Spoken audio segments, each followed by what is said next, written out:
DeCaro, Bloomberg Radio. Global news 24 hours a day on air and on Quick Take by Bloomberg. Powered by more than 2,700 journalists and analysts in more than 120 countries. I'm Michael Barr. This is Bloomberg, John. Michael Barr, thank you, sir. That's the news. Here's your price action this Monday morning. Equities lower by 3.38% of the S&P 500. Session lows limit down overnight, down around about 5% yesterday evening. Just off those levels now. Going into the cash open 1 hour and 45 minutes away right here on Bloomberg Surveillance Live on Bloomberg Radio.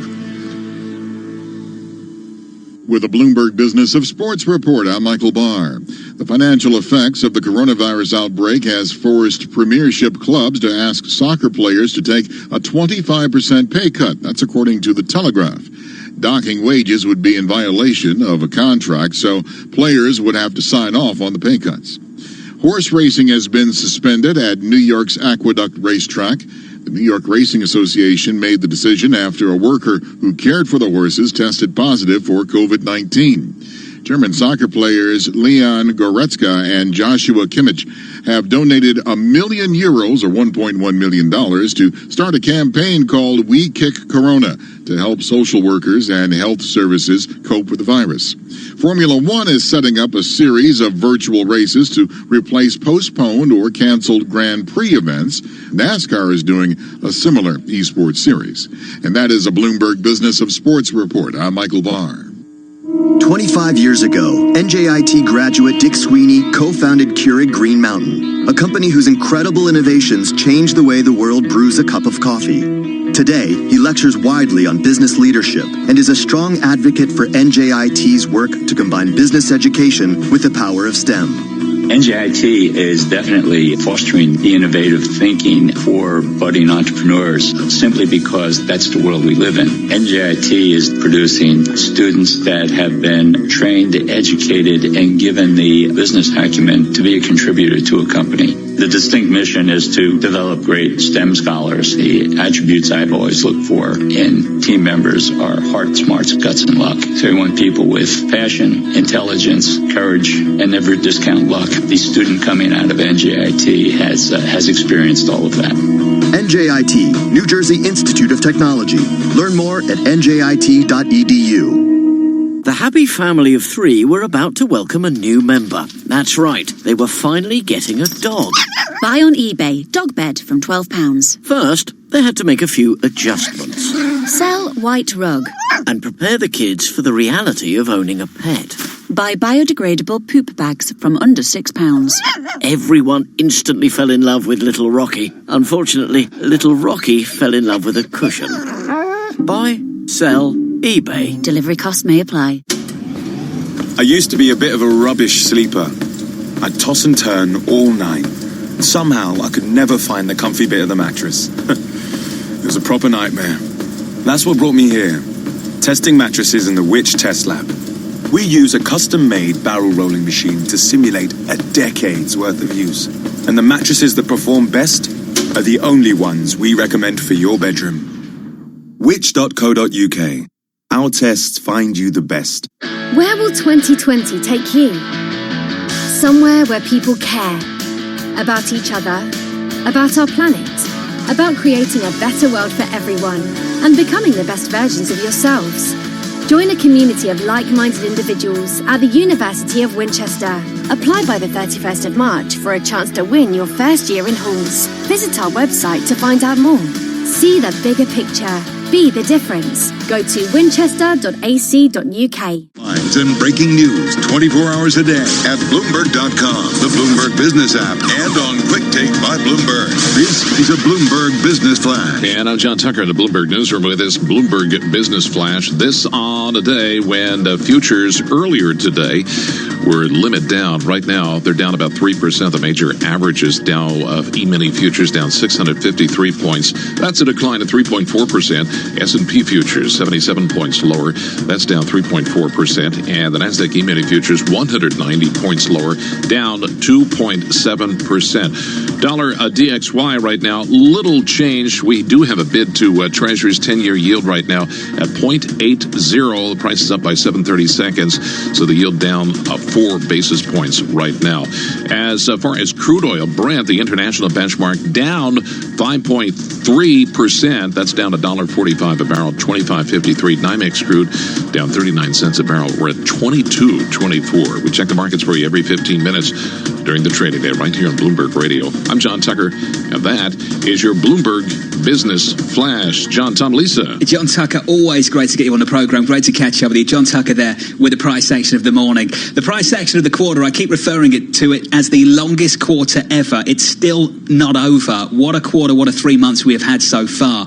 Take a look at equities on the quarter, down around about 28% on change, up another 3.35% of the S&P 500 on the morning. For high yield, it's entered distress territory. Junk spreads blew through 1,000 basis points to the highest level since 2009. They were just 315 in the middle of January, Tom, around 340 in the middle of February, and they jumped almost 300 basis points last week alone. Huge moves, really quick. Yeah, credit's there. I know we're going to get to Damien here, but credit is really something, John. And what I would really point out, going over to the real yield, folks, you can see at 1 p.m.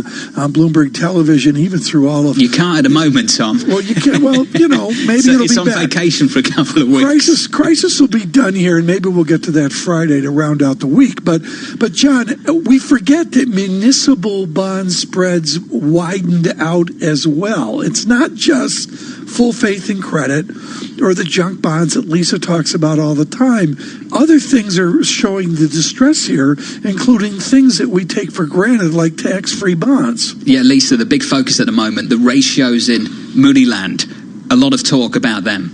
Yeah, well, certainly the Fed is getting alarmed and is potentially going to be buying some of the muni debt. I will say I spoke with a number of people in the market over the weekend. There were bid lists going around with securities for sale, liquidations, a lot of fear coming into today, I will say, and fear that the credit weakness is going to continue. Yeah, and this is outrageous. I got a call this weekend from my broker. He wants me to pick up $200,000 par of the Tots new stadium bonds. And I just Are you investing? Said, I'm in all cash, but did he tell you when the Tots would play again? John, seriously, if they lose Harry Kane, that is not a good tax-free bond opportunity. I have no idea what's going to happen with sports and a football season. There's some talk that they might restart in June and then try and finish the season Damien in a really small amount of time. Damien actually would know the answer. He joins us now, Bloomberg Intelligence Chief Market Credit Strategist. Good morning to you, Damien. Good morning, Jonathan. Good morning, everyone. How you doing? We're investing in EM versus investing in DM, and at the moment it feels like we're all in an EM world, investing in developed markets. What's going on? Well, the best risk-adjusted investment, bar none, through the course of this crisis has been to take your U.S. dollars, swap them into yen, and buy Japanese T-bills. That's been the best move. That's performed the best.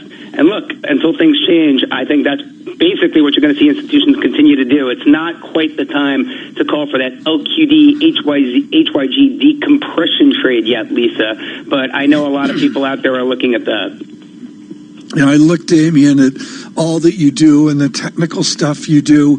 In crisis like this, it's simple. What's the simple action for the fancy people in international and emerging market investment right now? What's the simple thing to do?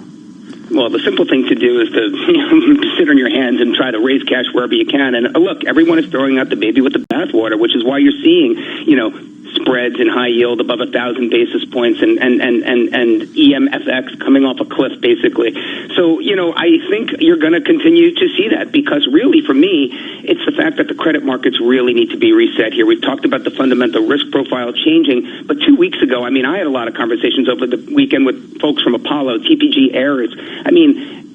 Papering these loans and bonds, it's not just about industry multiples, it's about covenants, it's about protection. And Tom, shareholder, creditor, and management interests are no longer aligned the way they once were. So yeah, you're going to see some funds nibbling away at airline loans like we saw with Apollo and Elliott. But look, those are too few and far between at this stage. It's just too early in my mind. Damien, that seems to be the mood just among the people who I speak with as well, that they're looking to buy the dip, that they do feel like the baby's being thrown out with the bathwater, but not yet. How crucial is the government's plan to potentially backstop some of these assets, some of the TALF and TARP type plans that are getting proposed right now, giving the Fed that power? How crucial are they to backstop the valuations in order to get people back in the market? Oh, you left me speechless. It's absolutely crucial. And look, I mean, broadening the range of central bank swap lines, I'm talking Norges, RBA, Singapore, et cetera, that's working. You see cross-currency bases narrowing today, which is a very good thing. So some of these measures are indeed working. I think we're going to need to see more of that here in the U.S. It looks like we're having a bit of a logjam in Congress today, which is no good. But look, if you just look at the negative yielding debt outstanding, the market value of it, it's down 41% month to date. It was once $14.5 trillion. We're now down to under $9 trillion, which means there's carry to be found out there when the dust settles. Damien, I'm just wondering, over the weekend, I'm sure you had a lot of conversations with people, as did I, and I'm wondering how much fear versus perhaps a little more strategic looking for opportunities. What was that balance like? Well, you know, I think what scares people is that their stable sources of income have been ripped out from under them. I'm talking the basis trade, right? We know that, you know, guys were long cash bonds, short futures coming into this crisis, and they all got turned on their head. Look at merger arbitrage, AbbVie, Allergan, LVMH, Tiffany. These were deals that were all but done. Now those spreads have completely blown out because the probabilities of doing these deals are declining by the day, right? So, you know, it's really, really quite scary. Only a handful of managers are out there or up on the air, and those that are up, they were positioned for black swan type events, right? They weren't really like managing their book as if this was going to happen. So, you know, my concern is with 6 trading days left in the month/quarter, these guys have to come back in order to really establish themselves and prevent the run on redemptions, which could extend well into the summer and just keep us at these levels for that much longer. Damien, great to catch up with you. Send my best to the family, won't you? Damien Sassow there, Bloomberg Intelligence Chief Market Credit Strategist, joining us on emerging markets. Tom, what a month it's been for EMFX. The Mexican peso is down by almost 24% in March alone over the last month. Absolutely remarkable. A single EM story that I saw Sunday, folks. You know, you open up in Asia, and there I am watching Mexican peso, and clearly in the conversations you've had, John, that folds into the commodity exposure of Mexico, plus the adjacency to the United States. The ruble getting beaten up as well, which speaks to that story, Tom. Looking at the move in equities, equity futures down by 3.3% on the S&P 500. Equities a whole lot softer after some big losses last week. In the bond market, your performance as treasuries as follows. Yields come down 4 basis points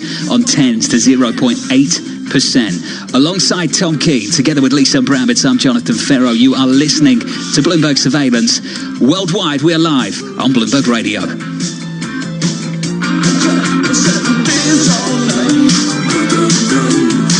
Asset now. 3 is a magic number.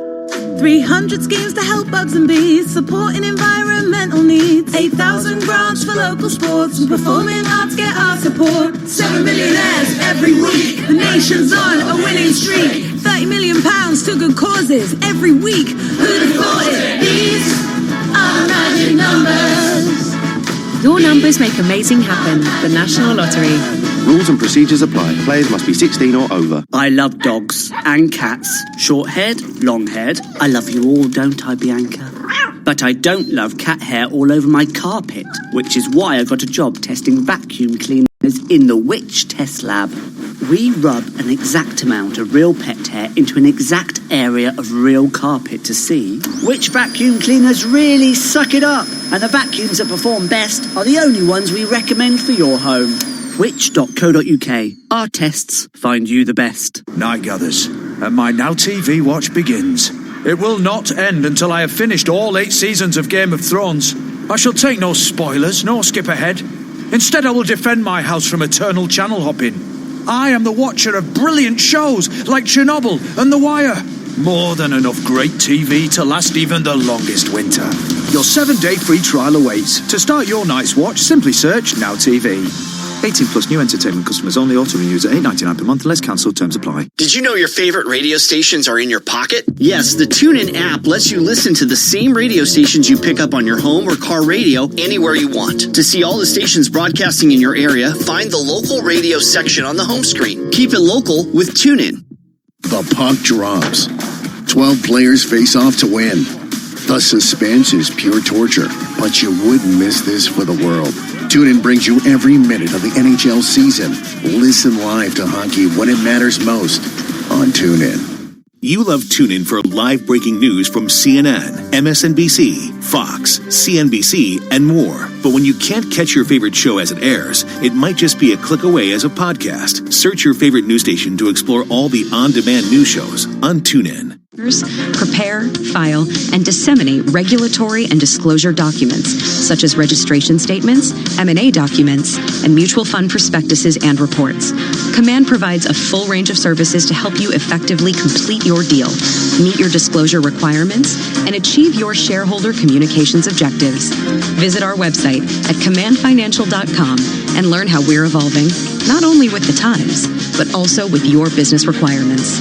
Command Financial. Redefining financial printing.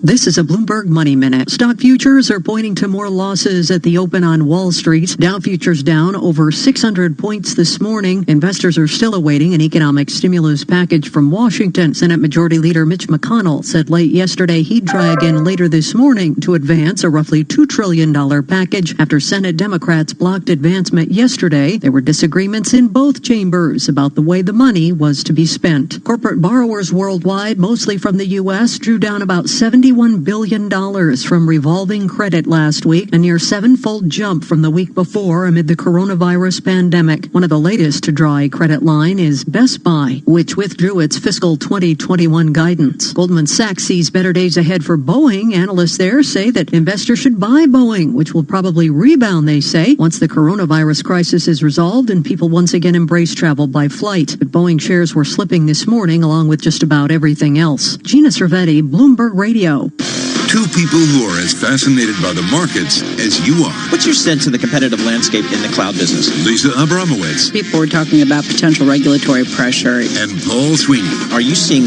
flows into ESG ETFs? Bloomberg Markets. What's your main conversation today with some of these corporate executives? Weekday mornings at 10 Eastern. They're spending a lot of money there. On Bloomberg Radio, the Bloomberg Business app, and BloombergRadio.com. Bloomberg, the world is listening.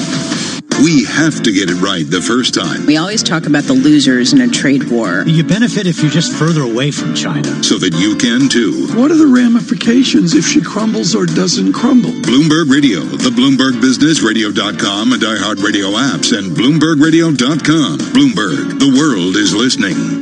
From the financial capital of the world, 24 hours a day at Bloomberg.com, on the Bloomberg Business app, and on Quick Take by Bloomberg. This is Bloomberg Radio. This is Bloomberg Surveillance Economics. We are being taken out of our comfort zone by the coronavirus. Dollar weakness is pretty much a good thing for a lot of the rest of the world. Finance. We are going to see a global demand contraction this year, most likely, for oil. The financial health of the business sector has deteriorated somewhat. Investment. Obviously, the value in high-vol stocks are going to continue to suffer. It looks as though the bond market is talking itself into a recession here. Bloomberg Surveillance with Tom Keene, Jonathan Farrell, and Lisa Abramowitz on Bloomberg Radio. Good morning, everyone. Lisa Abramowitz, Tom Keene, and John Farrell. An historic day for the markets. Action demanded by Washington and other governments worldwide. People talk of a global contraction, maybe the second one since World War II. That, according to Bruce Kasman at J.P. Morgan. And just simply, with markets churning, futures are negative, yields a little bit lower as well, and the dollar churning and maybe stronger against EM. Action needs to be taken. John Farrell, you have the news here at 8 a.m. Wall Street time. It is being taken, Tom Keene, and it is big. The Fed signalling unlimited QE, announcing an extensive new measures to support the economy, an open-ended Treasury MBS buying in any amount needed, Tom. This is the kitchen sink. I'll get into the details in just a moment, but the Fed really throwing everything at it this morning. I am looking down Central Park right now, folks, and I'm waving at Christopher Whalen, who wrote a memo on this weekend. John Farrell, the great author of The Financial System of the United States. Chris Whalen said on a first-order basis, the Fed had to do what they can do, and that involves things like the housing market. Yeah. John, I just want to add that they're also setting up TALF. This is the asset-backed securities purchase program for student auto, credit card, and small business loans, and they are expected to announce a Main Street business lending program, which a lot of people were saying was crucial. Just wanted to add that sort of color to the real fire hose, the real kitchen sink you talk about, John. Well, let's get to the price action, shall we? Equity futures pairing their losses this morning, down by around about 1.7% on the S&P 500, down around about 3 going into that particular decision. Looking at the bond market, here's your response for treasuries, looking at yields 2s out to 30s. If I can get that off my Bloomberg very quickly. In fact, my Bloomberg is frozen, guys, so I can't get you that treasury pricing Bloomberg is frozen? right now. I John, imagine there's a lot of people bill. trying to use the same function at the moment. John, pay the bill. Maybe I haven't paid my bill. Futures negative 303 right now, and the VIX I'm looking at, the VIX is 69.61, and that's much better than it was 2 hours ago. Let me look at that important ETF. The Standard & Poor's 500 ETF was down 3%, even 3.4%. Now down just 1%. Yields down 9 basis points. My fault, my computer, not my terminal. Yields coming down 9 basis points on a 10-year to 0.75%, down a couple of basis points on a 2-year. But the big one, Lisa, open-ended, unlimited, as much as you need to do whatever it takes in this bond market. Yeah, it also highlights the incredible fear, and we saw that from Jim Bullard of the St. Louis Federal Reserve in some of his comments overnight, where he was saying that he could see the GDP drop by 50% in the second quarter. A lot of fear baked in, but this is exactly what people were hoping for. TALF, money market support, and unlimited bond buying. The question is, will it work to stave off a financial crisis? Could be more to come as well. Expected to announce soon the establishment of a Main Street business lending program to support lending to eligible small and medium-sized businesses, complementing those efforts by the Small Business Administration. Let's get the views from Bloomberg Intelligence, shall we? Ira Josie joining us on the phone. Ira, you've had a chance to whip through those headlines. Your first take? Yeah, so we were expecting something like this. We wrote about this on Friday, actually, on the terminal. And, this is the support that, I think people were hoping for. It's still not going to be enough, I don't think, to basically prop up the economy and make sure that growth is sustained in any way. But it's certainly helpful. So things like the SBA program that they're expecting to announce soon, I think can be extremely important, because that's really the area that is probably hardest hit by what's going on, and that's an area that the Federal Reserve can't directly help like it can maybe large businesses or the mortgage-backed securities market. And folks, Ira Jersey is too modest about his effort. He and his team do hyper detailed analysis of these very sophisticated balance sheet items and bond instruments and such, and the repo market and all that. Ira, over the weekend, I'm sure you were bombarded by family and friends over this crisis. Do you and your team have a working number of how many trillions will be needed here, adding up the Fed, adding up the senators and the representatives of the House? Add it all together. What's the Ira Jersey number? So if you're talking about how big the Fed's balance sheet is ultimately going to get, I think along with the equity and the $300 billion announced in this program, you're probably talking about more than a doubling of the Fed's balance sheet. Now, I do think that the reason for that is because it's really the only balance sheet left that can grow to the amounts needed to get liquidity into the economy. So we've seen massive disruptions in the liquidity of the corporate bond market and the Treasury market, as well as just about every single credit area that there is. And it's not that banks are going under. So this is much different than 2007 and 2008, where everyone was worried about their counterparty exposure. In this case, it's just people don't want those assets. They just don't want those bonds or the risk on their balance sheet. And so the Fed is going to have to provide that. And I think that's one reason why, instead of the $500 billion program that they mentioned a couple of weeks ago for treasuries, they're just going to say, look, we'll buy whatever it takes. So the Fed is now becoming the dealer of last resort. So it's not only the lender of last resort, but it's also, at some level, going to be acting as the dealer of last resort. Ira, you said that you don't think it's going to be enough to single-handedly rescue the economy. Will this, however, be enough to prevent a financial crisis from escalating? Yeah, I think so. This really has not necessarily been a financial crisis. I know a lot of people are talking about, LIBOR OAS going wider, which of course it did back in the crisis, but it's also nowhere near the levels that I would consider a crisis. I mean, it's more like what happens in a normal recession. So the LIBOR OAS went to these same kind of levels back in 1999, 2000, which was, your run-of-the-mill, recession and corporate business crisis. So I think that's a better model for where we are. We don't have a financial crisis like 2007. We have a full-blown economic collapse in some ways, and the Fed is trying to arrest that collapse and in the best way that they can. So the fact is that they're not doing this alone. Remember, the Treasury Department has dipped into the exchange stabilization fund yet again, using another $30 billion for one of the programs. So I suspect that in the fiscal package that hopefully we'll have in the next couple of weeks, that there'll be even more money that will be the equity tranche of additional Fed programs that basically the Fed doesn't want to take credit losses, let the government take the credit risk, but the Federal Reserve basically levers that up. And that's one of the reasons, to Tom's question, why the Fed's balance sheet can wind up getting up to 8, 9, 10 trillion dollars is not because they're taking all the risk. It's that they're helping facilitate other risk taking that the rest of the government's going to ultimately undertake. Well, let's talk about what's happening in the price action at the moment. The dollar index rolling over, down by around about 0.6% on the US dollar. That's a weaker dollar. Equity futures trimming the losses of the morning. Equity futures are now down by around about 1.2%. And as you would expect, Ira, a big bid into the bond market as well. I think what you're trying to do, and what we're all trying to do, is draw a distinction between a Fed trying to address market functioning and trying to address tight financial conditions. Are you hopeful they can at least address the market functioning issues that we've seen over the last couple of weeks?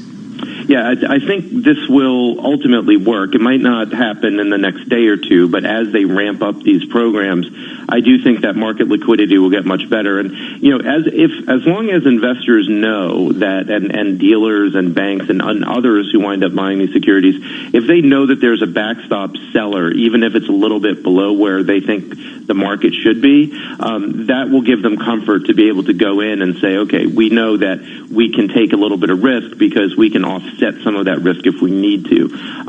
So I do think that this will ultimately help. And again, it might not be today or tomorrow, but ultimately in the next week or two, I think it will certainly help for a lot of different programs. So munis are involved, corporates are involved.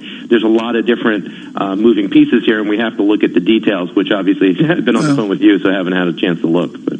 Well, we'll let you get off the phone here in a minute, Ira, and take a look. Are banks at risk? Talk to our listeners coast to coast about the banks, the little banks, the regional banks, the too big to fail banks. Are they at risk in this crisis? Well, some are, but it's more of an earnings issue as opposed to a survivability issue. So, and that's one of the reasons why you're seeing, some of their share prices go down quite a lot and why their credit spreads are a little bit wider. But if you look at some of the markets, and just this morning I was looking at the credit derivatives market, and looking at, if where a 1-year CDS, 1-year credit default swaps trading versus 5-year, and if you expected banks to really be at risk of going under, you'd think that 1-year credit derivatives would be much higher in terms of yield than longer end, and you don't see that yet. So you don't see this inversion of credit curves that is a signal that banks are really imminently going to go bankrupt. So I think that they're not at major risk of failure. They are at major risk of earnings, though, because they will have to ultimately absorb at least some credit losses because of the weak economy, for sure. Ira, great to get your thoughts this morning. Great to have you on the program. Ira Jersey there of Bloomberg Intelligence, as the Fed essentially announces open-ended, unlimited QE. Equity futures almost erasing all of the losses of the morning. We're pretty much unchanged right now on the S&P 500. We turn positive. Let's get you some news, some headlines worldwide. Here is Michael Barr. Good morning, John. Good morning, Lisa. Good morning, Tom. The hunt for ventilators and other medical supplies is consuming the U.S. and Europe as coronavirus infections soar. Political paralysis stalled efforts for quick aid from Congress, and more governments tightened restrictions. New York City is quickly becoming a hot spot for the coronavirus, and the mayor says hospitals are 10 days away from running out of basic supplies. Bill de Blasio is appealing for help from the federal government. The mayor says he talked to President Trump and Vice President Mike Pence on the phone last night. I felt that both the president and vice president heard what I was saying. They heard the details. They talked about specific solutions. Obviously, I want to see this help arrive rapidly. And I still think we're going to need the United States military to really make it work. Medical supplies and hospital space are in short supply elsewhere as well. Spain erected a field hospital in a convention center. British health workers pleaded for more gear, saying they felt like cannon fodder. Republican Senator Rand Paul, who voted against 2 emergency coronavirus spending bills this month, has tested positive for COVID-19 and is in quarantine, according to a post on his Twitter account. Senator Bernie Sanders. I have talked to a number of senators today, some of whom have recently interacted with Senator Paul. Of course they're nervous. He's the first U.S. Senator and 3rd member of Congress known to have been infected. Secretary of State Mike Pompeo made a surprise visit to Afghanistan's capital today as part of a bid to inject new momentum into an already faltering peace process with the Taliban. Global news 24 hours a day, on air and on Quick Take by Bloomberg, powered by more than 2,700 journalists and analysts in more than 120 countries. I'm Michael Barr. This is Bloomberg. John, Lisa, Tom? Michael Barr, thank you, sir. Great to catch up with you as always. That was your news. Here's your price action off the back of the news from the Federal Reserve, essentially announcing open-ended unlimited QE and getting set to roll out a plan to help small business lending too. Equity futures turn around. They were limit down yesterday evening. They are now positive by 0.4% of the S&P 500. The dollar is a whole lot weaker. Heck, even cable is almost positive on the session. And in the bond market, yields come down 14 basis points on a 10-year. Your yield on a 10-year Treasury, 0.7%. From New York City, we're live on Bloomberg Radio. This is Bloomberg Surveillance.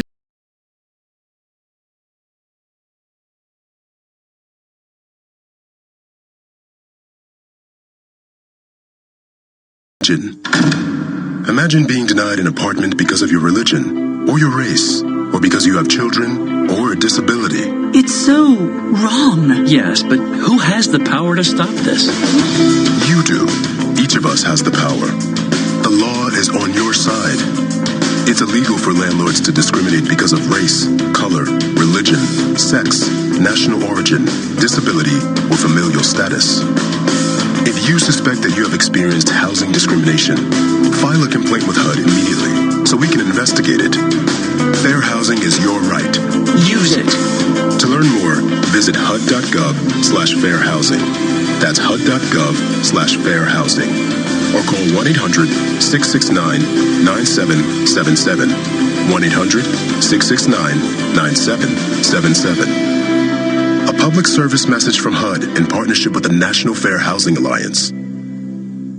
Why do hedge funds and other alternative managers rely on Pershing for a highly personalized experience? Mark Alderati, a managing director at BNY Mellon's Pershing and head of Prime Services, explains. In today's fast-paced environment, where the only constants are change and volatility, you need a prime broker who's both steady and agile, focused on supporting your needs so that you can focus on growing your business and producing results. Exceptional client service and advocating for our clients is at the core of what we do. Our award-winning high-touch team is just one of the benefits of working with BNY Mellon. We help alternative investment managers create great experiences for their clients. Whether it's customized financing, securities lending solutions, platform access, or outsourced trading, BNY Mellon's Pershing is a prime broker who's committed to this business and dedicated to meeting your evolving demands. To learn more about the unique and industry-leading solutions for hedge funds and other alternative managers, visit Pershing.com. Pershing, LLC. Member FINRA, NYSE, SIPC. 3 is a magic number. 300 schemes to help bugs and bees, supporting environmental needs. 8,000 grants for local sports, and performing arts get our support. 7 millionaires every week. The nation's on a winning streak. 30 million pounds to good causes every week. Who'd have thought it? These are the magic numbers. Your numbers make amazing happen. The National Lottery. Rules and procedures apply. Players must be 16 or over. breaking news 24 hours a day at Bloomberg.com, the Bloomberg Business app, and on Quick Take by Bloomberg. This is a Bloomberg Business Flash. And I'm John Tucker in the Bloomberg newsroom. It is Bloomberg Business Flash. Well, there is the kitchen sink from the U.S. Central Bank that has reversed futures. Bonds also surging. The Dow E-mini futures right now.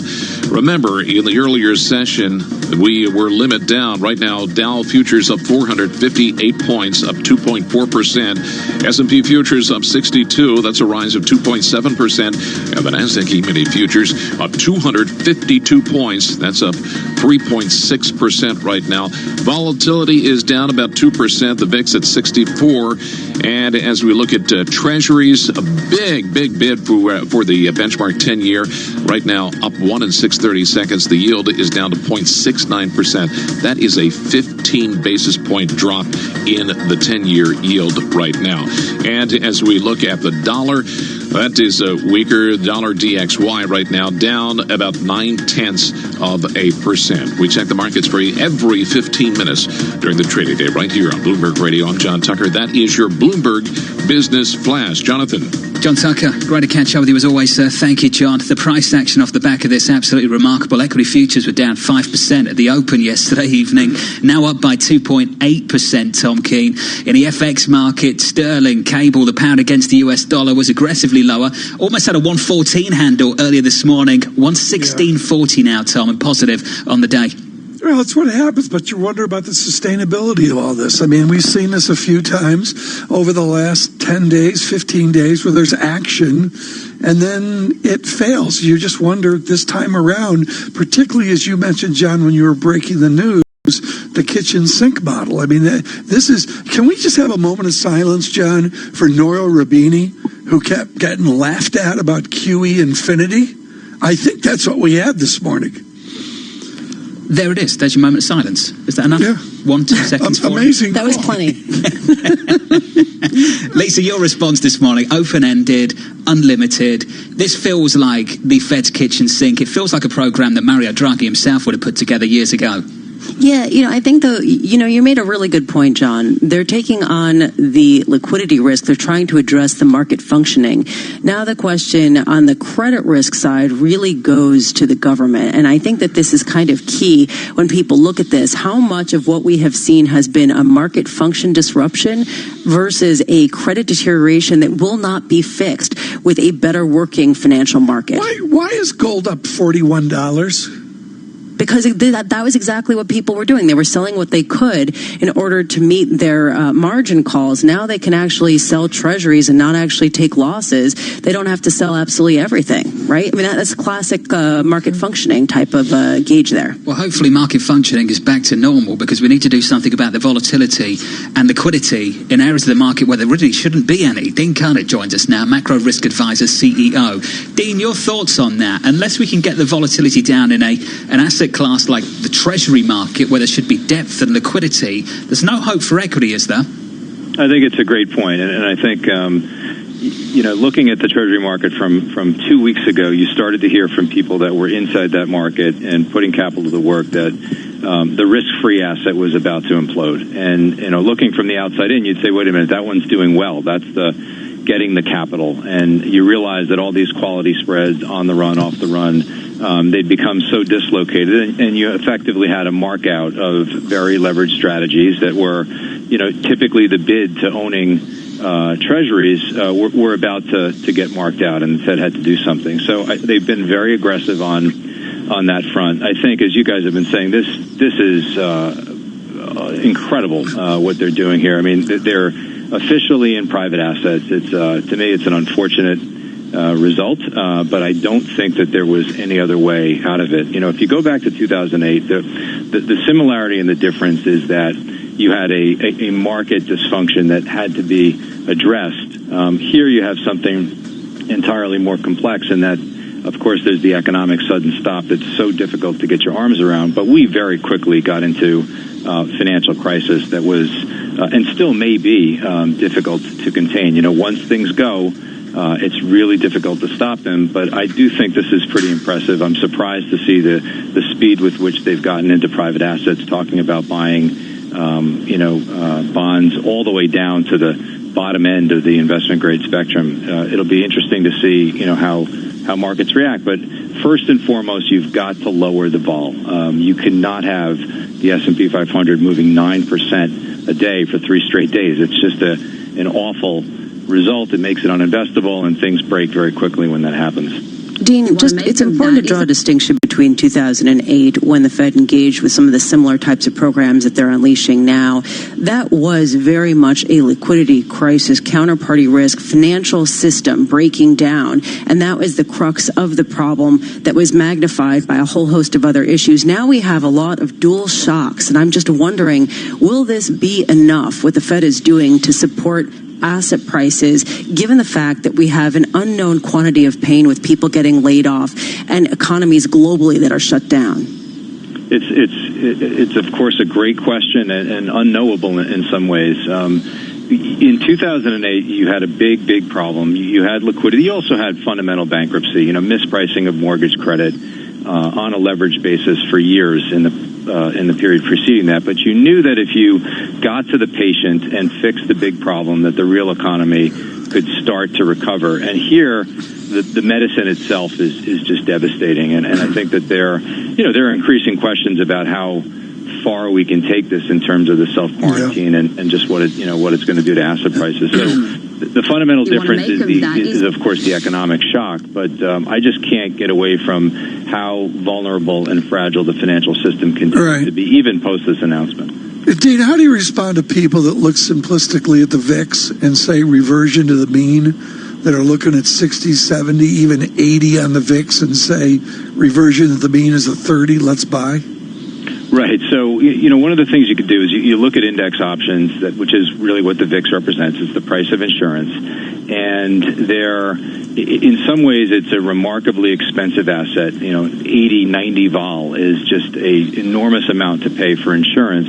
But if you look at it on a very short-term basis, it was actually underpriced. The realized volatility in the S&P reached 175% over a 5-day period. Just to put that in context, during the crisis, the highest point in October of 2008 was 125 vol. So I do think there is mean reversion ultimately. The worse things get, the more money that gets thrown at the problem. And Lisa, you asked before, have they done enough? Well, we'll see. We'll see by how asset prices respond. We'll see the extent to which vol can come down. And if not, they'll probably just do more. And so when you take a look at the VIX, you have to ask yourself, to bet that it's going to stay up here means that the policymakers have just failed to quell the vol. Dean, always great to get your thoughts. Dean Kerner, be well, stay safe. Dean Kerner, Macro Risk Advisors CEO. We're used to these massive ranges on the S&P 500. Futures yesterday evening, limit down almost immediately after opening up. Futures right now up by 3.5% on the S&P 500 as the Fed throws everything at it. From New York, we're live on Bloomberg Radio. This is Bloomberg Surveillance. Message and data rates may apply. T&C and privacy terms can be found at babbel.com/terms. Please don't text and drive. Have you wanted to speak a new language, but you thought it'd be too hard or take too much time? Then try Babbel for free by texting EXPLORE to 64,000. In just 15 minutes a day, you'll be on your way to speaking a new language in just a few weeks. And right now, you can try Babbel for free. Babbel starts out teaching you words and phrases by matching them with pictures. You won't believe how easy the interactive program is. Soon the sentences get a little bigger, and before you know it, you're having simulated conversations voiced by native speakers. And because Babbel is crafted by language experts and uses the spaced repetition method, in just 10 to 15 minutes a day, you'll be speaking the language of your choice with real confidence. With Babbel, you can speak a language. Just text EXPLORE to 64,000 and start your first lesson in the language of your choice for free. Download the Babbel app or text EXPLORE to 64,000 and try it for free. Text EXPLORE to 64,000. Vatsil Shah is Senior Project Engineer at Mott MacDonald, a global engineering consultancy with more than 16,000 employees. He earned his PhD at New Jersey Institute of Technology, and as an adjunct professor is helping NJIT students explore emerging technologies. My focus is renewable markets, emerging technologies, the idea of floating cities. What are we doing to develop that? What will happen to the city on the water? Well, you're going to have waves hitting it. You're going to have solar. How are you going to develop plants? How are you going to develop vegetation and farming? That sort of thought process happens at NJIT. We actually plan out what will the city look like. How do we develop that so in 10 years we're actually ready to take on those challenges when we have our first development in the water? NJIT also has been doing a lot of work in self-healing materials, so taking the polymers and the new material that we have in our material sciences departments and putting them into things like concrete, things like steel, reinforcing our soil. NJIT, New Jersey Institute of Technology. Learn more at njit.edu. This is a Bloomberg Money Minute. Stock futures lower for most. The happy family of three were about to welcome a new member. That's right, they were finally getting a dog. Buy on eBay, dog bed from £12. First, they had to make a few adjustments. Sell white rug. And prepare the kids for the reality of owning a pet. Buy biodegradable poop bags from under £6. Everyone instantly fell in love with little Rocky. Unfortunately, Rocky fell in love with a cushion. Buy, sell, eBay. Delivery costs may apply. The thing that I would say to anybody that was thinking about a job in social care is go for it. I'm Georgia. I love social care because you never know what each day will bring. It's emotional sometimes, highs and lows, but no 2 days are the same. I love the work, yeah. It makes me feel really good as a person. We make people smile every day. If you want to make a difference to your life, care for someone else's, visit everydaysdifferent.com to find jobs in adult social care. Imagine winning 10 grand. Yes! With Set for Life, you could win 10 grand every month for 30 years. Get in! Amazing! Woo! Yes! Sweet! Unbelievable! Play Monday, and you could make every month amazing with Set for Life and the National Lottery. Your numbers make amazing happen. Prize may be capped. Rules, procedures, and game-specific rules apply. Players must be 16 or over. Heroes. They're the ones we look up to, or sometimes down at, if they're under your sink, mending a broken pipe. Whether it's plumbing to plastering, heating to electrics, at Local Heroes, every job completed by an expert tradesperson comes with a 12-month British Gas guarantee when you pay online. So, if it needs fixing, there's a local hero for that. To get a quote, search Local Heroes. Terms and conditions apply.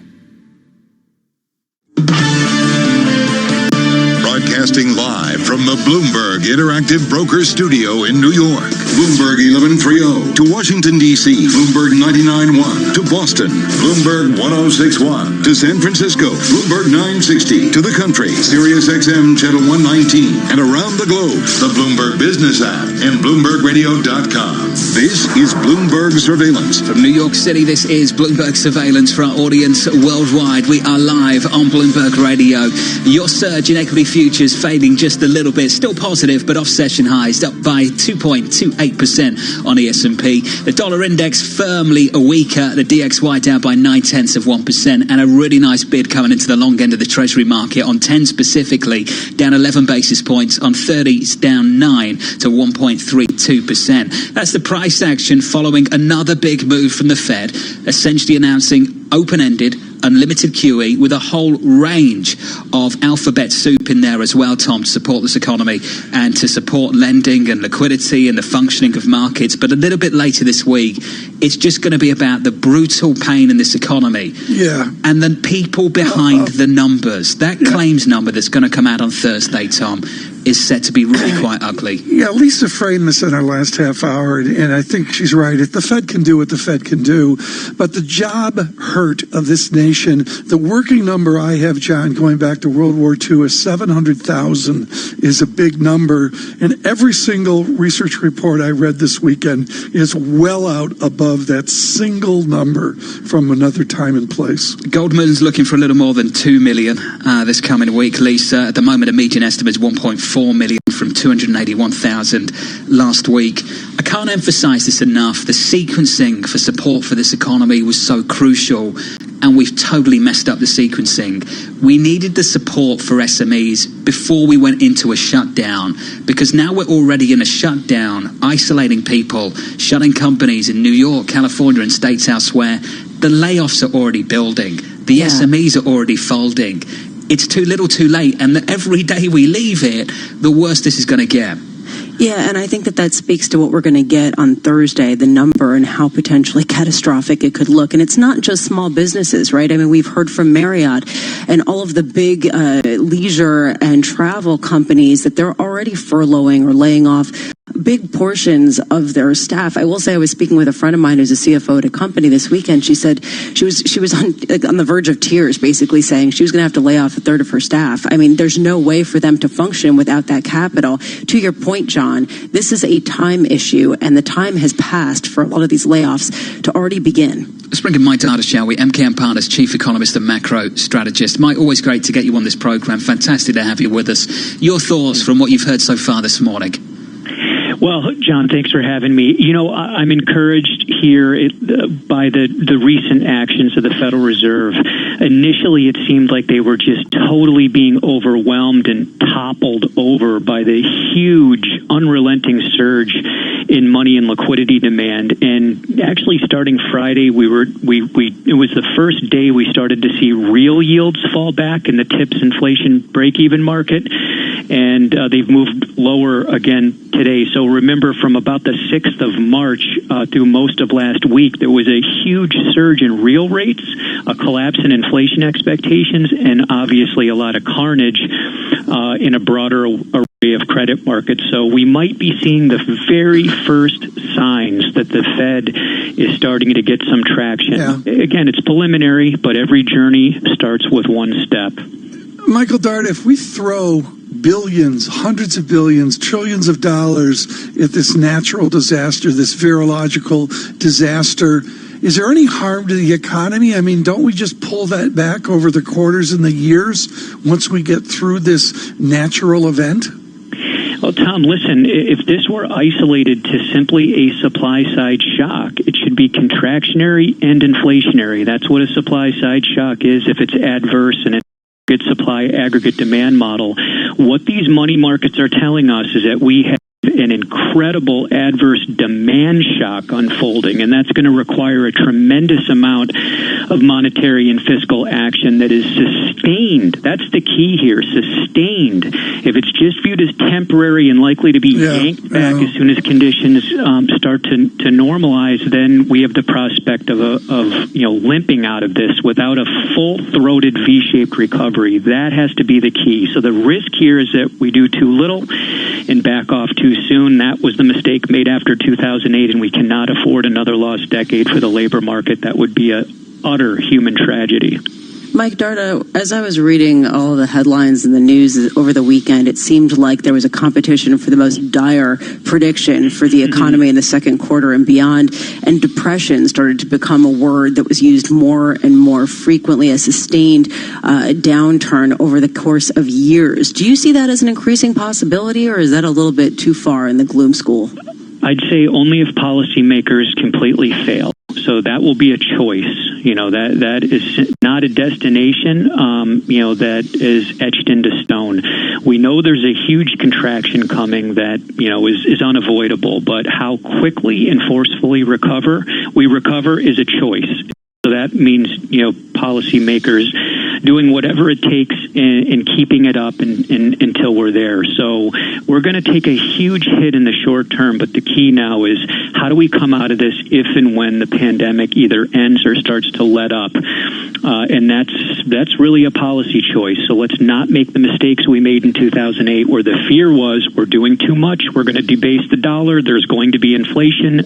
Utterly wrong across the board, and guess what? The labor market paid the price with a 10-year period before we got back to full employment. If that happens again, capitalism could be on the chopping block, so let's not go down that path. Mike, you raise a good point, and it goes to John's point earlier about speed, about how there already has been a lot of missed opportunity here with how slow, even though they're moving really quickly, how slow Congress has been trying to pass this bill.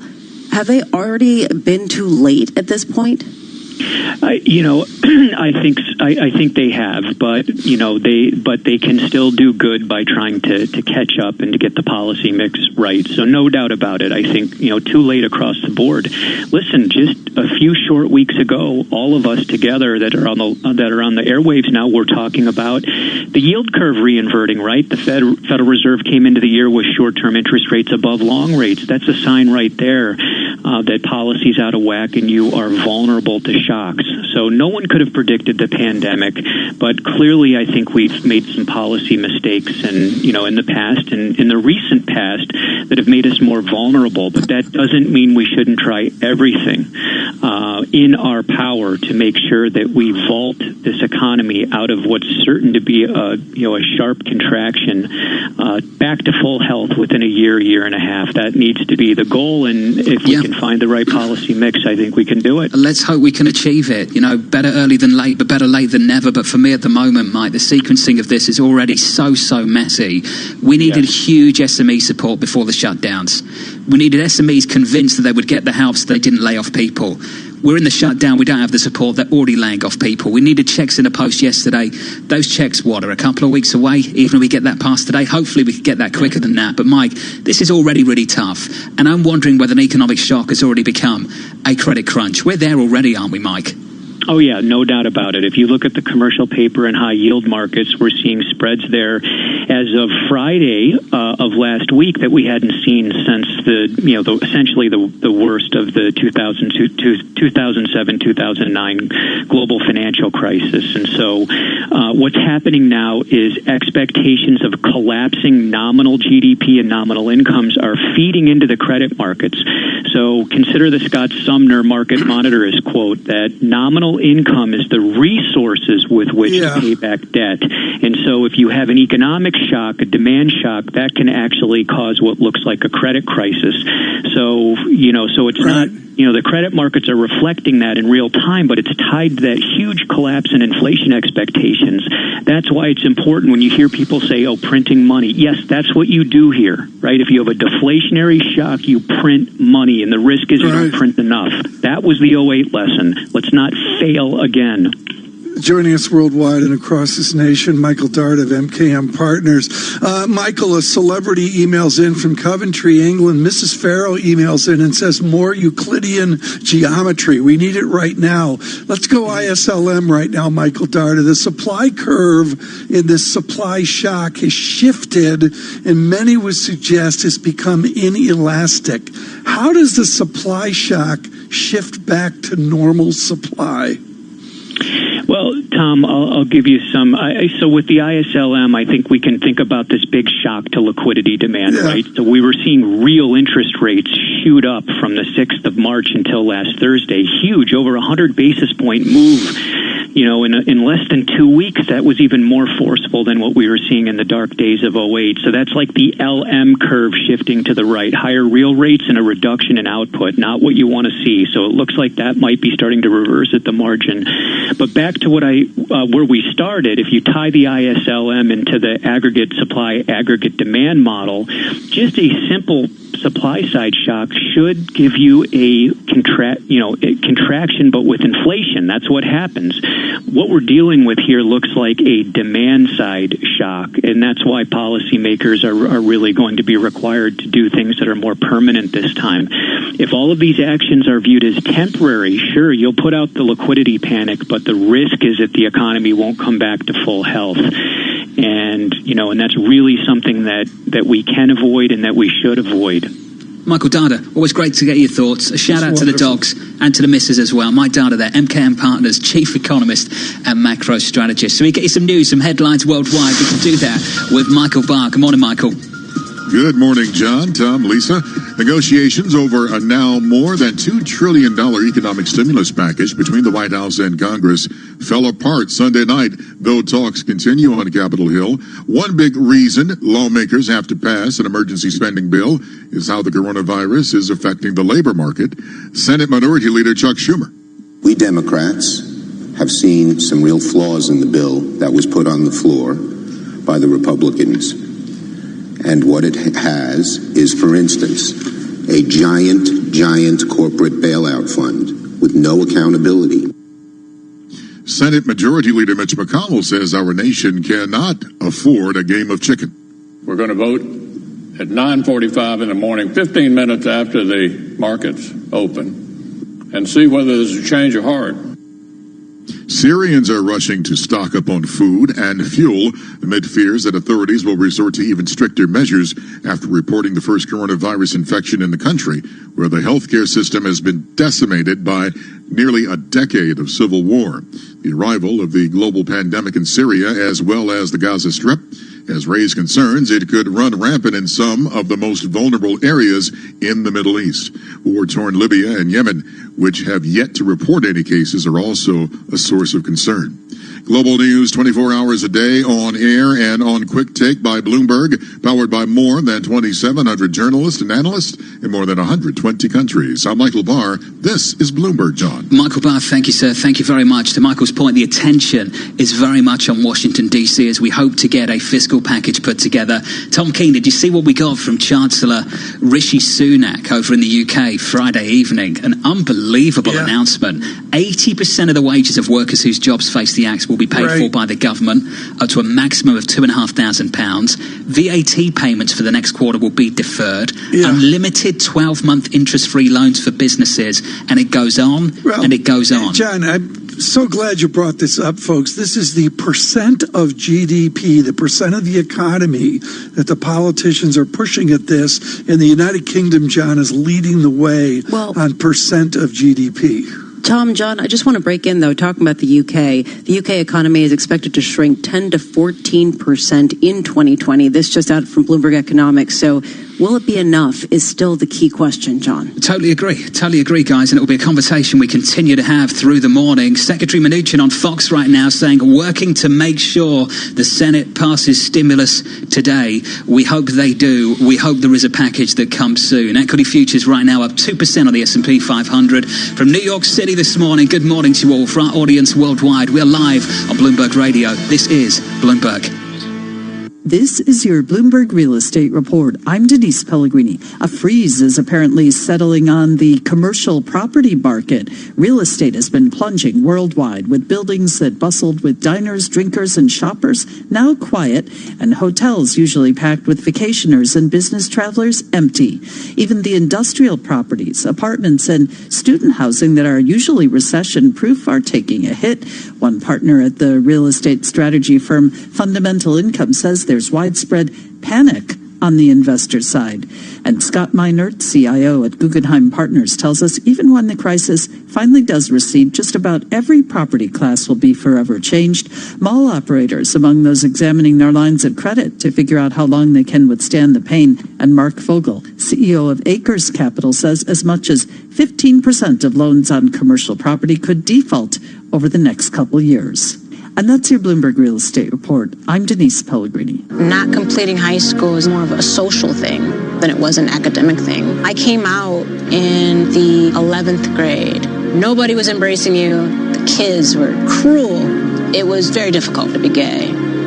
Even though all these years have passed, I still had that longing to have my diploma. The hard part was determining that I was going to do it, but I definitely didn't do it alone. At age 30, with the help of her mentor, Carissa finished her high school diploma. I have a mentor, Maria. She convinced me to continue my education and to finish what I started to get my diploma. Just never judges. She's a true role model.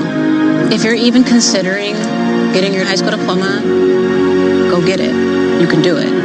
No one gets a diploma alone. If you're thinking of finishing your high school diploma, you have help. Find free adult education classes near you at finishyourdiploma.org. That's finishyourdiploma.org. Brought to you by the Dollar General Literacy Foundation and the Ad Council.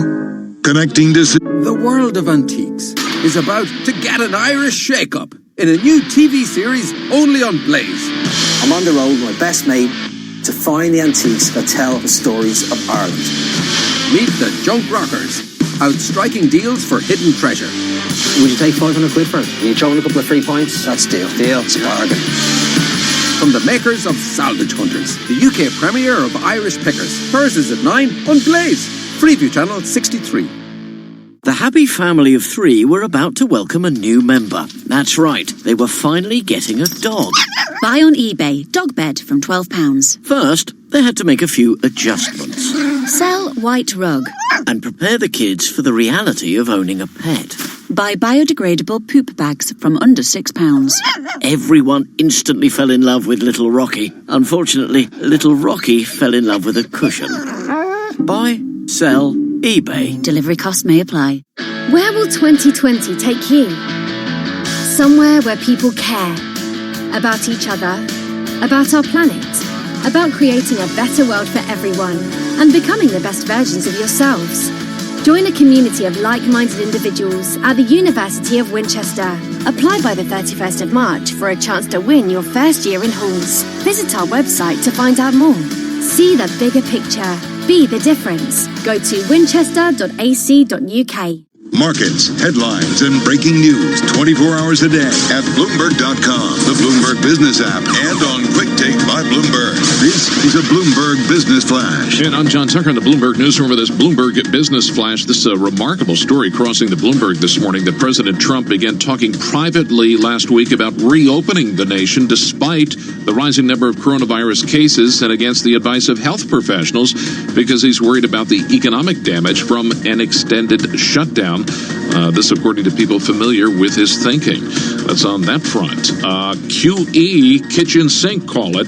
Equity futures reversing their earlier declines. Treasuries extending in advance after the Federal Reserve announced a massive second wave of initiatives to support the shuttered American economy. The dollar has since turned lower. European stocks trimmed a drop on the news. Right now we have Dow futures up 370 points. That's up almost 2%. S&P E-mini futures 46 points higher. That's up 2%. The Nasdaq E-mini futures up 175. That is up 2.5% right now. The VIX at 64.67, down about to 2%. The 10-year Treasury up 23 seconds. A bid there, pushing the yield down to 0.75%. That's 9 basis points lower. And we check the markets for you every 15 minutes during the trading day right here on Bloomberg Radio. I'm John Tucker. That is your Bloomberg Business Flash. John. Well, John Tucker, thank you so much. Tom Keene here in New York, Lisa Abramowitz. We're waving at each other across Central Park. We're doing the lockdown thing today. John Farrow, because he looks over the East River there, Lisa. So, he was, I guess, in the studio. But you and I are here on a gray day in New York with some snow flurries. Did you see the snow flurries? I did see the snow flurries. Yeah. All right. Moment of truth, Tom. Yeah. Moment of truth. Are you wearing pajamas? No, I'm not wearing pajamas. I read 3 articles and decided that I would be fully dressed in suit and tie and all that. And, we've done some photo shots. Wait, hold on a second.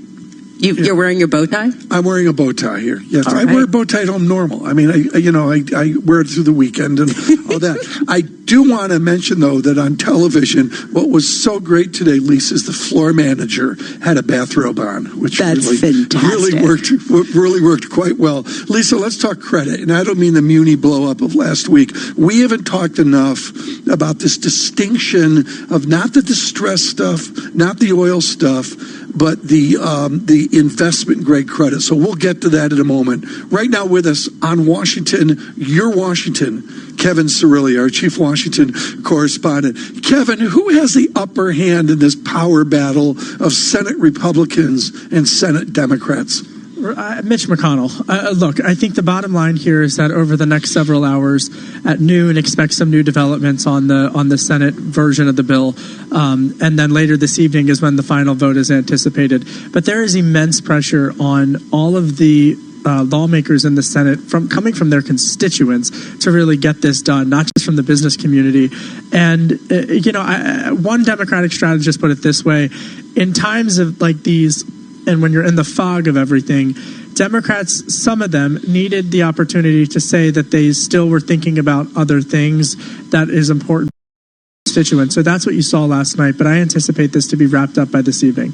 How unified are the Democrats in the opposition that we saw last night versus sort of splintered in their various factions? Yeah, that's a great question. They're not that they are not that unified. There are several factions, and there is this sense of coalitions behind the scenes being built. So from that perspective, I don't think you're going to see all the Democrats opposing. Kevin Cirilli, thank you so much. A long day for you in Washington. Lisa, to get back to the credit markets right now, why is investment grade doing so poorly? That's a great question. I think a lot of people are trying to figure it out. I think a lot of it does have to do with the triple B sector, the idea that the greatest proportion of the investment grade universe in the United States, which is more than $5-6 trillion at this point, is the lowest rated tier, including a number of energy companies. And there's this concern that they're going to get downgraded and actually lead to more forced selling. Basically, their parameters by a lot of investors, they have to sell if the debt gets taken out of the investment grade universe. This has been a big fear. It's also a flight to cash, and there hasn't been a bid on the other side, right? I mean, ultimately, the outflows that we saw last week, mind-boggling, Tom. Everybody just wanted dollars. Give us one example of that, because you're expert on this. Give us an example of the ETF space of the outflows out. I mean, obviously it's record levels, but did the ETFs recover from that? Well, the ETFs are an interesting space, and a lot of people are saying that they are being tested in a way that they haven't before. And in the investment grade universe, you're seeing greater dislocations, basically, where you're seeing the shares trade way below where the assets are valued in real time. The question here is that just the underlying market that hasn't caught up to the share price because of a lack of liquidity, a market dysfunction that's being expressed by that gap that you're seeing in the ETF shares. In other words, if you talk to a BlackRock, for example, they're going to say, this isn't our fault. The ETF is doing its job. It's providing liquidity. The market's broken. And frankly, the market's not very liquid. And I think that that's sort of the key question here. But just to give you an answer to your question for the magnitude of some of the outflows, AGG, one of the big broad market U.S. bond funds, ETFs, saw $3.7 billion withdrawn last week alone, just from that one fund.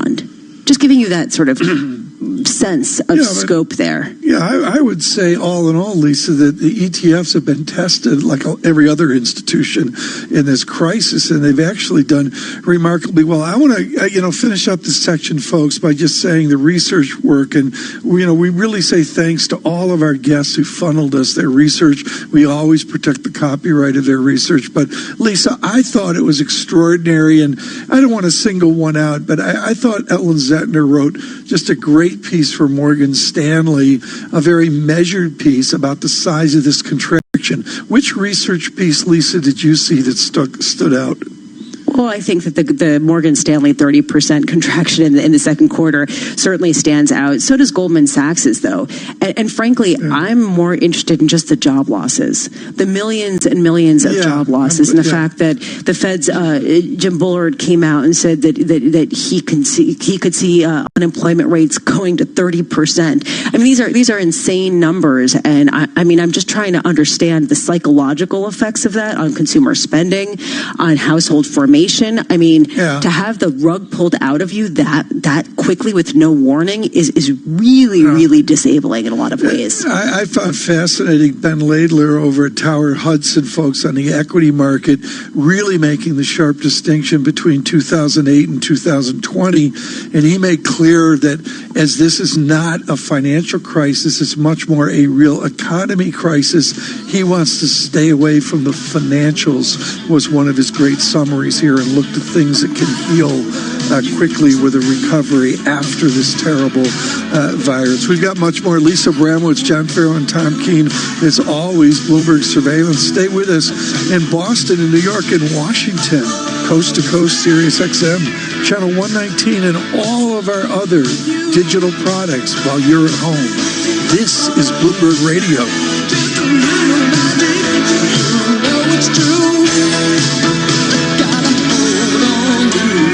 The happy family of three were about to welcome a new member. That's right, they were finally getting a dog. Buy on eBay, dog bed from £12. First, they had to make a few adjustments. Sell white rug. And prepare the kids for the reality of owning a pet. Buy biodegradable poop bags from under £6. Everyone instantly fell in love with Little Rocky. Unfortunately, Little Rocky fell in love with a cushion. Buy, sell, eBay. Delivery costs may apply. Hot, tasty, and ready in seconds. That's how most people like their coffee. I know because I used to have a coffee van outside London Bridge Station. Now I test coffee machines in the Which Test Lab. We find the machines that make the right amount of hot, tasty coffee time and time again. And the ones that perform best are the only ones we recommend for your home. Ah, perfect. Which.co.uk. Our tests find you the best. Where will 2020 take you? Somewhere where people care about each other, about our planet, about creating a better world for everyone, and becoming the best versions of yourselves.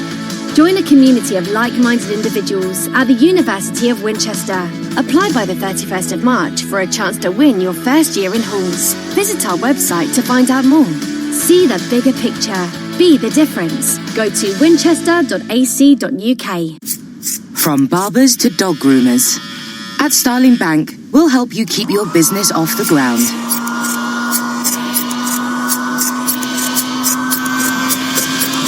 With no monthly fees to weigh you down. Your business is ready for takeoff.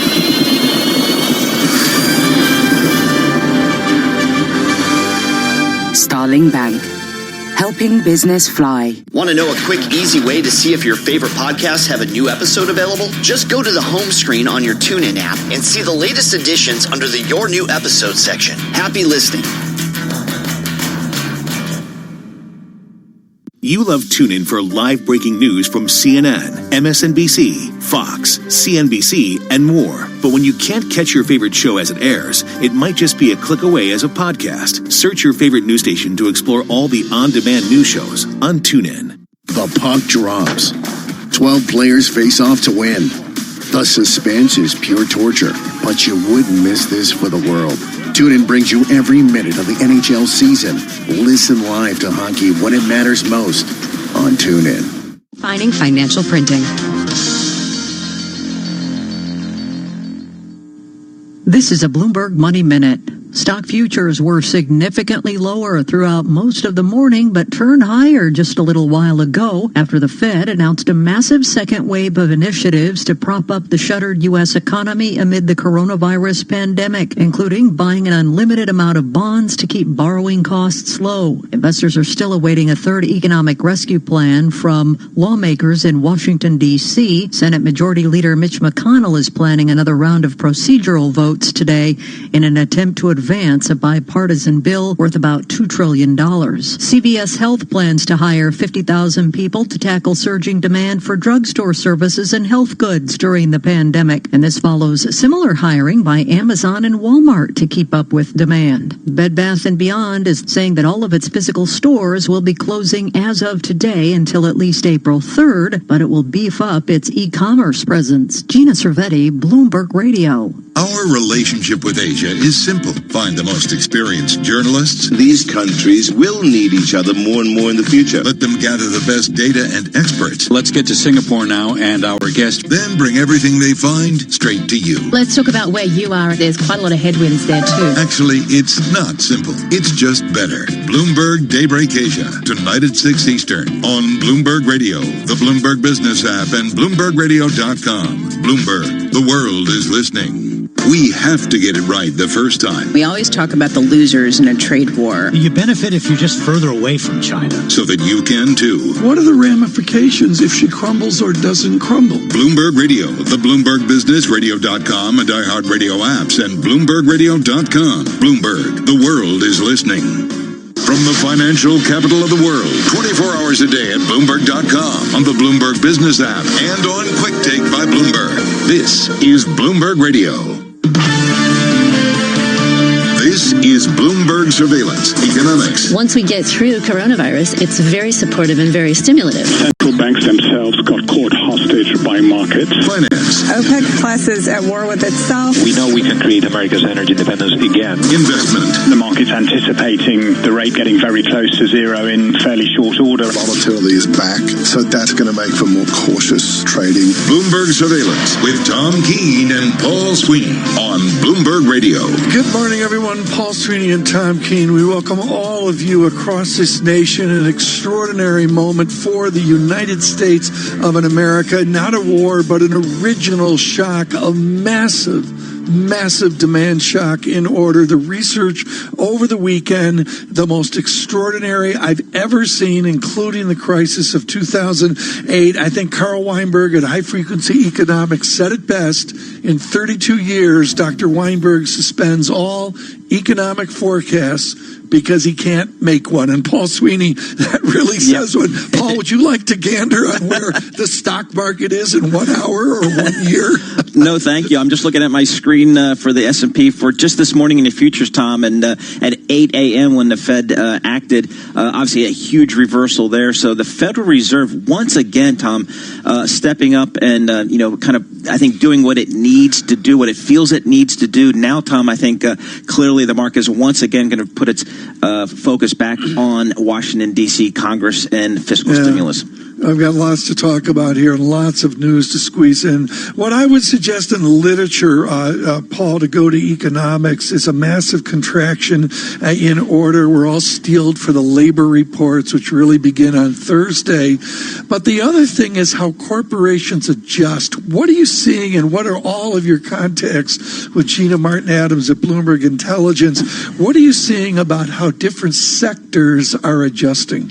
Yeah, Tom, I think across the board, there's this sense of uncertainty as to timing and duration is really impacting the C-suite, and they're trying to figure out, what do I spend, where do I spend it, or do I just pull everything back in until I get a better feel for how the duration here will play out. And of course, the just one final idea here, folks. One of the things we're hearing from Kevin Cirilli in our reporting of Craig Gordon in Washington and our team there is the raging debate among Democrats and Republicans over the dynamics of further share buybacks given corporate bailouts. That's one of our themes today as well. Our theme always at this 9 o'clock Wall Street hour is to get an update on individual securities stories, and we do that with David Wilson. David, good morning.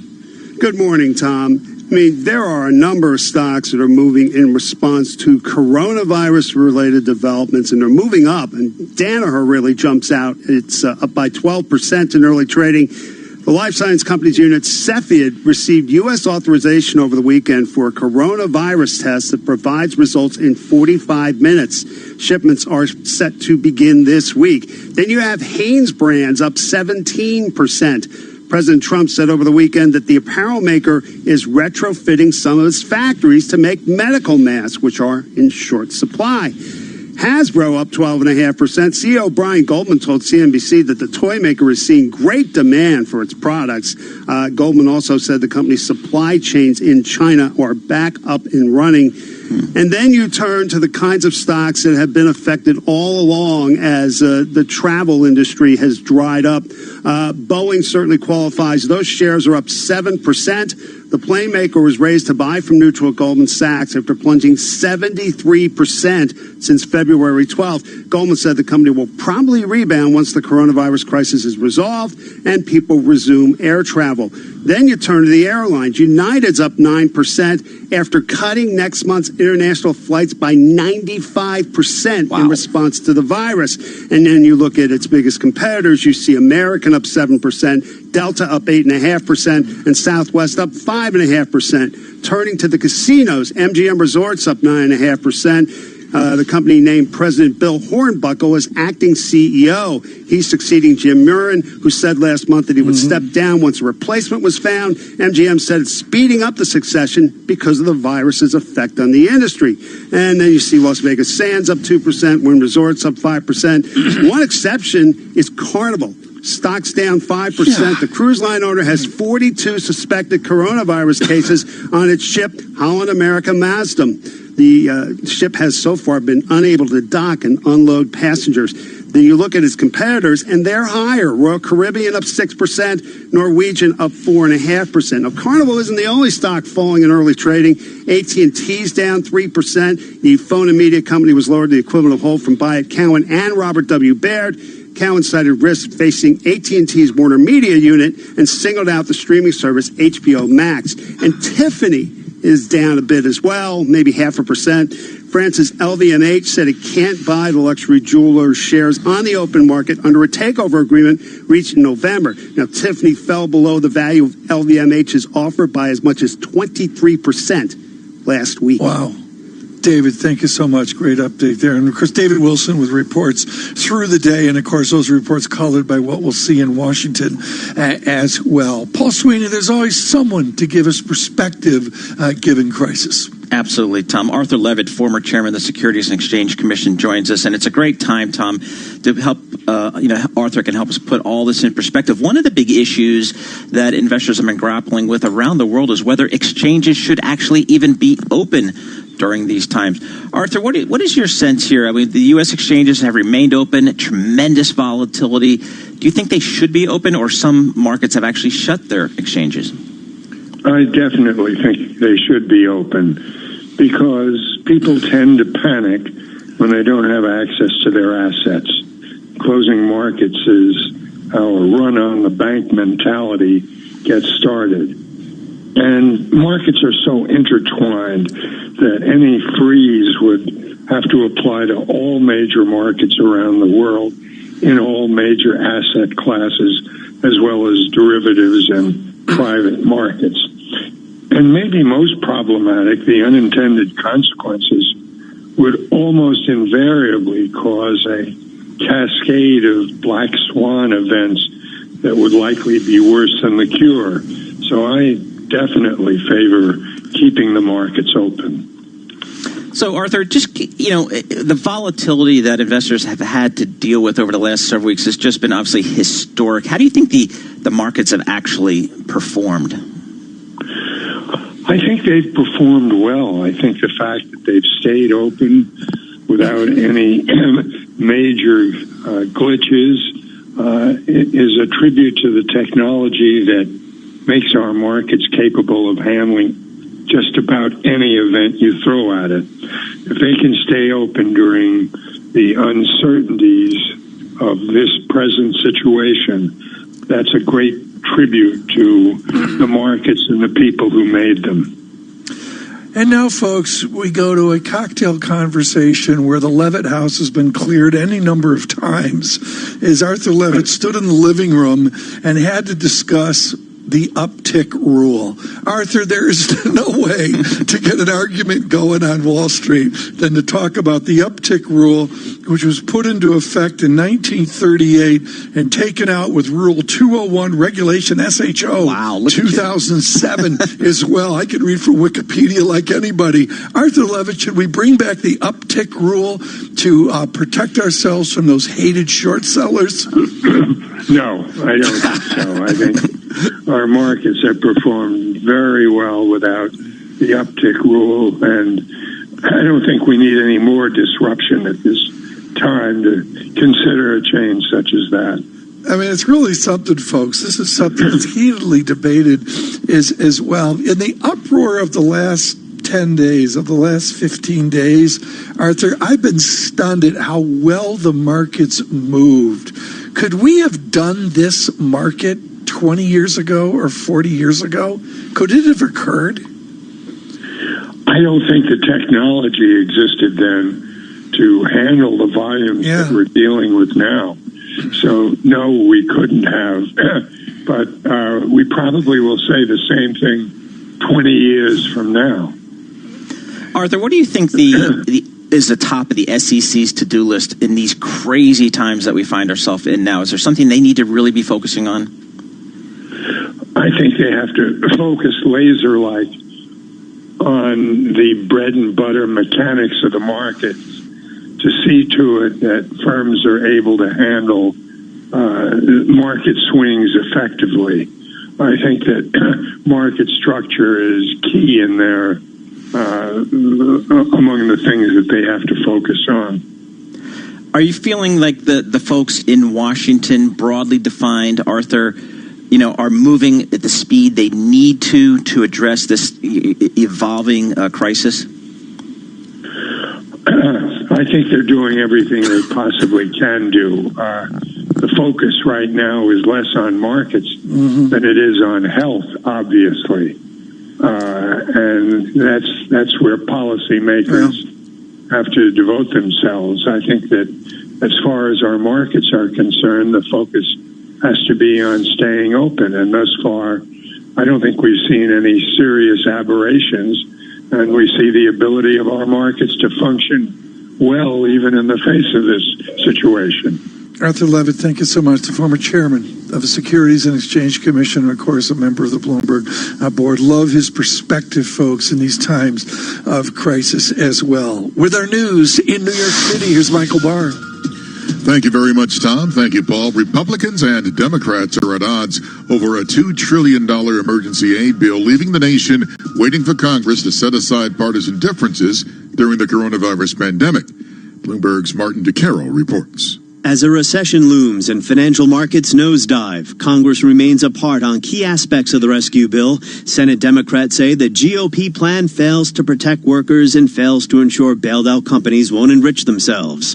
Minority Leader Charles Schumer. There are still too many problems in the proposed legislation. The Republican Majority Leader Mitch McConnell says unless a deal is reached, he'll hold another vote 15 minutes after the markets open this morning. Our nation cannot afford the game of chicken. Reviving memories of the standoff over the bank rescue plan during the 2008 financial crisis. In Washington, Martin DeCaro, Bloomberg Radio. The second death from COVID-19 in Puerto Rico is a tourist from the United States. The health department says the victim is a 73-year-old man who was vacationing in the U.S. territory with his wife and had other health problems. The island has 31 confirmed coronavirus cases. Secretary of State Mike Pompeo has arrived in Kabul on an urgent visit to try to move forward a U.S. peace deal signed last month with the Taliban. Pompeo's trip to the Afghan capital today comes despite the coronavirus pandemic, since its signaling movement on the peace deal has stalled amid political turmoil in Afghanistan, with the country's leaders squabbling over who was elected president. Global news 24 hours a day on air and on Quick Take by Bloomberg, powered by more than 2,700 journalists and analysts in more than 120 countries. I'm Michael Barr. This is Bloomberg Talk. Michael Barr, thanks so much. What you need to know right now, folks, in the markets is tape has improved dramatically. We had historic Fed action at exactly 8:00 this morning. All you need to know is basically quantitative easing, unlimited, some other add-ons as well, but certainly taken constructively by a market that was a negative 3%, I'll call it, looking at the Standard & Poor's ETF. And then up we went with very nice green on the screen right now. In the EM space, a very difficult Asia opening and over through Europe, and that's firmed up a little bit, but I don't want to oversell that. We see Turkish lira as one indicator with all those idiosyncratic moments. Turkish lira weaker as well, and there's been some others as well, looking at Mexican peso as well. Of course, oil affected. Oil lifting, I should say, about $1. Oil lifting about $1 off of the Fed announcement, which has shifted markets. Please stay with us through the morning. This is Bloomberg.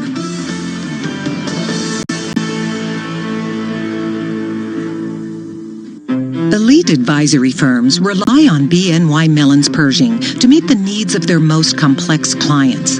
Karen Novak, Chief Operating Officer at Pershing Advisor Solutions, explains how. At BNY Mellon's Pershing, we bring customized insights and strategies to help you grow your advisory business and stay on the leading edge. We can support the needs of your most sophisticated clients with a full range of investment and wealth management solutions, from access to private banking to consolidated bank and brokerage custody. Learn why so many of the largest advisory firms turn to us for the financial strength and high-touch service that BNY Mellon's Pershing can provide. Are you well positioned to stand out from your competition? Learn more at Pershing.com or call 800-445-4467. Brokerage custody provided by Pershing LLC and other services provided by Pershing Advisor Solutions LLC. Both members of FINRA and SIPC. Private banking and bank custody provided by BNY Mellon NA. Member FDIC. Message and data rates may apply. T&C and privacy terms can be found at babbel.com/terms. Please don't text and drive. Have you wanted to speak a new language, but you thought it'd be too hard or take too much time? Then try Babbel for free by texting EXPLORE to 64,000. In just 15 minutes a day, you'll be on your way to speaking a new language in just a few weeks. And right now, you can try Babbel for free. Babbel starts out teaching you words and phrases by matching them with pictures. You won't believe how easy the interactive program is. Soon the sentences get a little bigger, and before you know it, you're having simulated conversations voiced by native speakers. And because Babbel is crafted by language experts and uses the spaced repetition method, in just 10 to 15 minutes a day, you'll be speaking the language of your choice with real confidence. With Babbel, you can speak a language. Just text EXPLORE to 64,000 and start your first lesson in the language of your choice for free. Download the Babbel app or text EXPLORE to 64,000 and try it for free. Text EXPLORE to 64,000. Influential conversations from Bloomberg Television.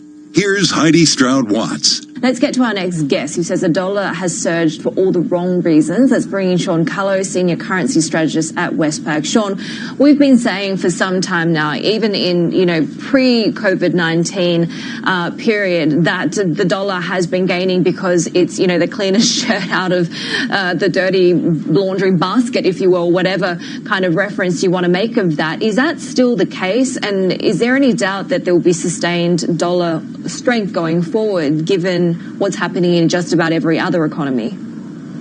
No, look, I think it was legitimate that the US dollar was so strong for so long in terms of its support from interest rates, the Fed's monetary policy, how low unemployment was, growth seemed to be ticking over pretty well. It was a bit hurt by the trade wars last year, but overall it was perhaps the least unattractive of the major currencies. So really holding up quite well until we just had that tipping point in terms of the impact on the US economy from the coronavirus. And since then, obviously the Fed's response and the outlook for the US economy, the GDP forecast, we're seeing the collapse in the Fed funds rate to 0.25%. Hear more interviews like this one on Bloomberg Television, streaming live on Bloomberg.com and on the Bloomberg mobile app, or check your local cable listings. Markets, headlines, and breaking news 24 hours a day at Bloomberg.com, the Bloomberg Business app, and on Quick Take by Bloomberg. This is a Bloomberg Business Flash. And I'm John Tucker in the Bloomberg Newsroom with this Bloomberg Business Flash. More evidence of the economic impact. GE Aviation out with a headline to cut about 10% of the total U.S. workforce. The bloodletting just continues. Now, after the Fed announced QE kitchen sink, we had the futures turn around. Dow futures right now up 226 points. That's a rise of 1.2%. S&P E-mini futures 26 points higher right now. That's up 1.2%. And the Nasdaq E-mini futures up 120 points, up 1.7%. Remember earlier in the pre-market, it was limit down for stock futures. Right now, as we check the dollar DXY, it is down about 0.9%. Mid to treasuries, the 10-year yield right now is at 0.86%. Actually, treasuries have turned around right now, down 5/30 seconds in the price, with the yield slightly higher, up to 0.86%. And as we look at crude oil, NYMEX crude up 34 cents right now, $22.99 a barrel. We check the markets for you every 15 minutes during the trading day right here on Bloomberg Radio. I'm John Tucker. That is your Bloomberg Business Flash. Tom and Paul.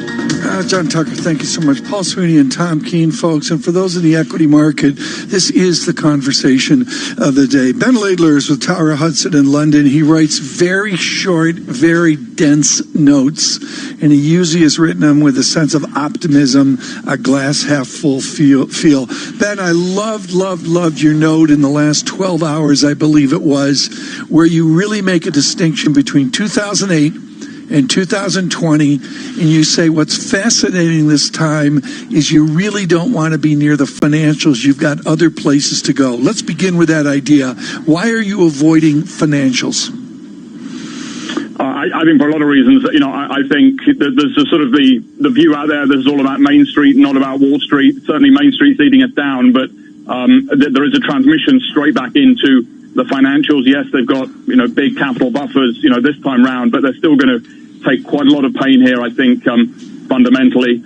We've also written quite a lot about share buybacks. They've suspended share buybacks, which I don't think is a huge surprise given the amount of support they're getting from the Fed here. But they had a 5% share buyback yield last year. They were some of the biggest buyers back of their own shares. That's a key support that I think has gone for the whole market, but I think is going to be especially keenly felt for financials. And I also think we're in a world of obviously bond yields staying low forever, and I think that's pretty difficult for financials. So I think there are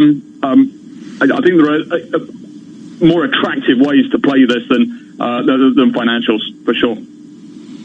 It's interesting, Ben, looking at, we've had a lot of economists come out from Wall Street with forecasts and, just some huge declines in the second quarter. But thinking about Goldman Sachs, they have a clear V-shaped outlook. After a 24% decline in GDP, U.S. GDP in Q2, they have gains, significant double-digit gains in Qs 3 and 4. As you think about the market, how are you thinking about how the economy will perform? Yeah, I mean, I think anyone that tells you they really know is it's been a little bit disingenuous. I think the base case is that you get a V or a moderate U, but I think the problem is I think there's two issues. I think one, the depth of that V, and I think that's what's so important about this week. We're going to get this terrible data on the jobless side. We're going to get this terrible PMI data. And I think economists really for the first time are going to start putting hard numbers in those forecasts. We've only just begun to see those sort of Q2 trough numbers, whether it's GDP or EPS, begin to come down. And I think beginning to put some sort of more realistic numbers on that is really important in terms of, or is a prerequisite for us to sort of build a bottom here. Because I do think everything else is sort of beginning to fall into place a little bit. I mean, and policy response is really beginning to accelerate, both on the monetary side and the fiscal side. And I think the technicals in terms of sentiment, in terms of how far we've fallen here, is also, capitulated. Ben Laidler, not on a technical basis, but on a fundamental or almost securities analysis basis, how do you dollar cost average into the bottom that you can't see coming? How do you approach placing capital across the time continuum of a bottom that you can't see? Right. So, I mean, basically, you want to have that. If I look back at all the corrections over the last 30, 40 years, if you bought that average correction, which was only minus 20%, we're obviously down a lot more than that, your 12-month return has averaged 22%. So obviously we're down, an extra 10% from there. So I think that gives you quite a lot of potential buffer to beginning to put capital to work at these levels. I can look at the sentiment capitulation as well. We have a sentiment, index, which is, levels that you've maybe only seen 3 or 4 times before over the last sort of 20 years. That tells a similar story. You buy in at these sorts of levels, your 12-month return is north of 20%. I think that gives you, a fair amount of protection if markets continue to fall here. There's somewhat of a buffer. And just to be clear, I'm not jumping in with sort of both feet here. All I'm saying is I do think the risk reward is beginning to shift. I think people should be thinking about what to buy rather than what to sell. Our core positions are still fairly defensive, but I would be looking at those cyclical recovery trades. Start producing that sort of that cyclical buy list at this point. Ben Laidler, thank you so much. Not enough time today for Tower Hudson, and he's just been wonderful with us here in the last number of weeks, and we'll get him on again. We've got 2 minutes here to talk out to get to this market opening. It's a lot different market opening than you and I thought we'd see at 6 a.m. this morning. Yeah, it is, Tom. I mean, we're starting to see the futures kind of give up some of their gains. But, still the Fed action, is just extraordinary. We've seen that before. The Fed, kind of leading fiscal policy, the Fed kind of really being aggressive here. And I think the market likes that. Now, of course, Tom, the attention reverts back to Congress and to see what kind of stimulus we can get out of both houses there. Paul, the phone ringing there, that was Duke basketball calling in, wasn't it? That was Coach K. Yes, Coach K calling in. I'm afraid to ask, what is Duke going to do without March Madness to entertain it? Exactly. What's the world going to do without? It's just amazing, all sport globally. I mean, what are the sports networks doing? I mean, they're putting up some programming we never thought we'd see again. Because when you think about when ESPN started, we were watching Australian rules football, and it's back. Yeah, you see the sports news here, folks, and then you look at the hardship of first responders in the hospitals and the rest, and it sort of rolls by the wayside, I guess is how I'd put it. We had a wonderful conversation this morning, folks, with Peter Shearer of Mount Sinai in Brooklyn, across a small river from Manhattan, and it was really something. Just the different news that we saw from him this morning. Right now, I'm looking here. Well, I don't see that. Anyways, we've got the markets up this morning nicely. Paul, why don't you take us out?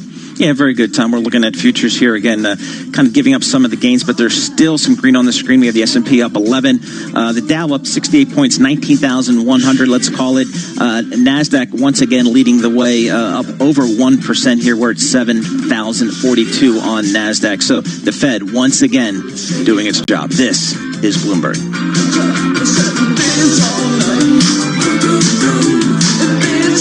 Hey, y'all, Jeff Foxworthy here.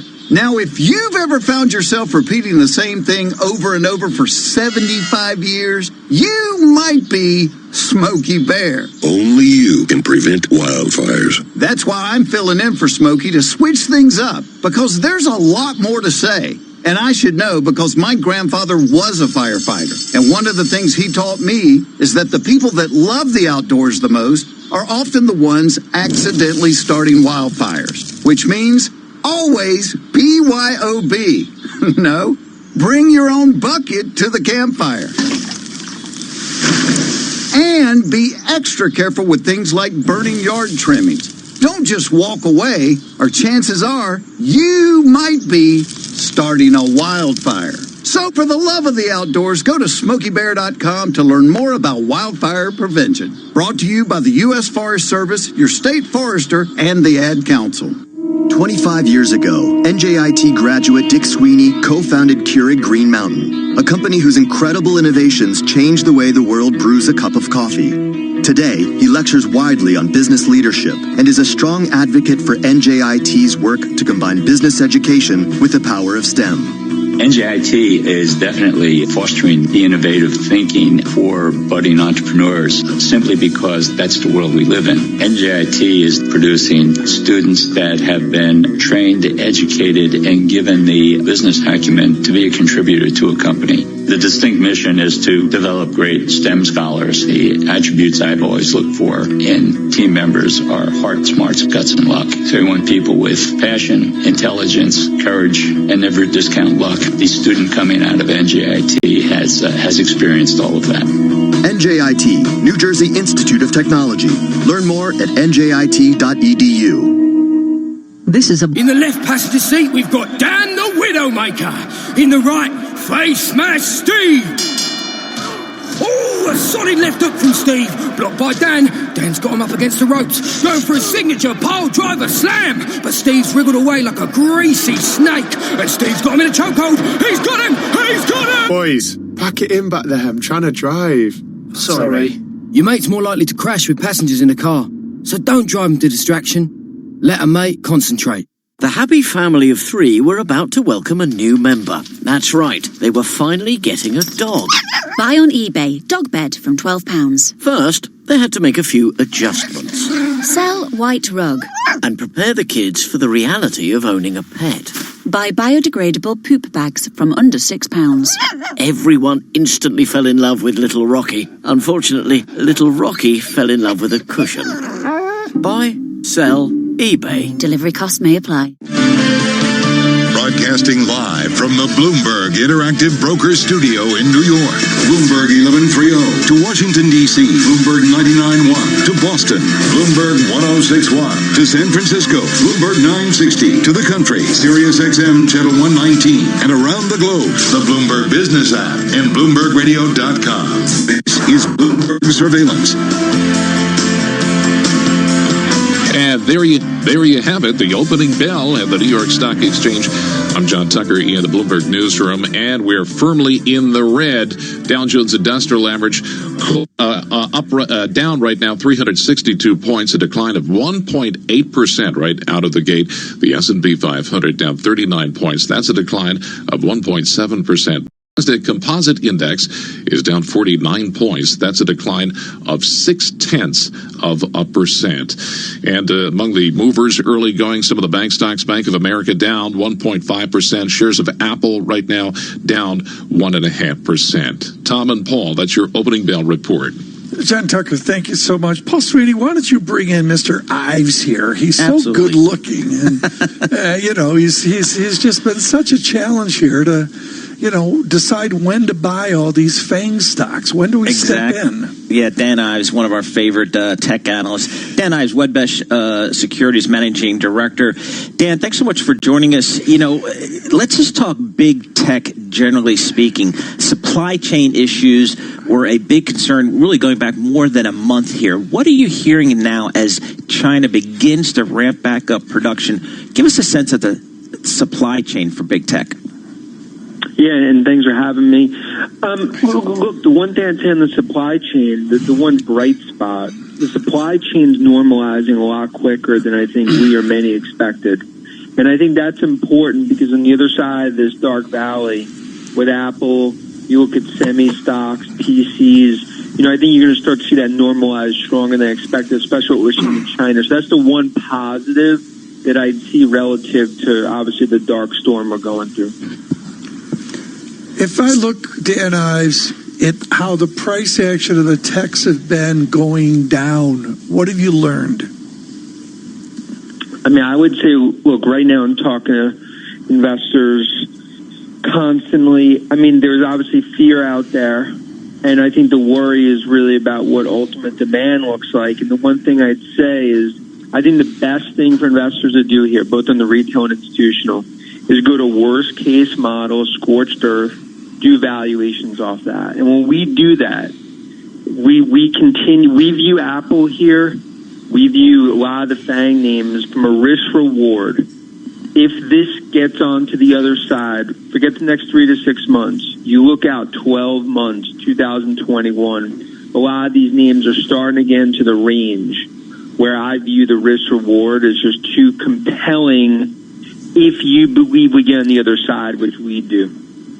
So, Dan, give us a sense, a lot of the names you follow, the FANG names, whether they're advertising-driven or consumer-driven like an Apple, kind of how are you thinking about the growth when we do, in fact, get to the other side? Because a lot of the names you cover did have superior top-line growth before going into this. Yeah, I mean, I think right now we're seeing a lot of these names. We're factoring in numbers going down 10, 12, 15%, like what's like iPhones this year.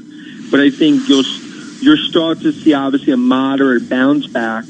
But if there's a springboard bounce back, then these are stocks that right now are clearly in the window of a buying opportunity. Because I view it like this. When I stress test FANG names, I stress test software. You stress test cybersecurity. Forget the next 3 to 6 months. On the other side, these are stocks trading right now historical risk rewards relative to where we've seen. That's why I think as an investor, you start to pick your spots.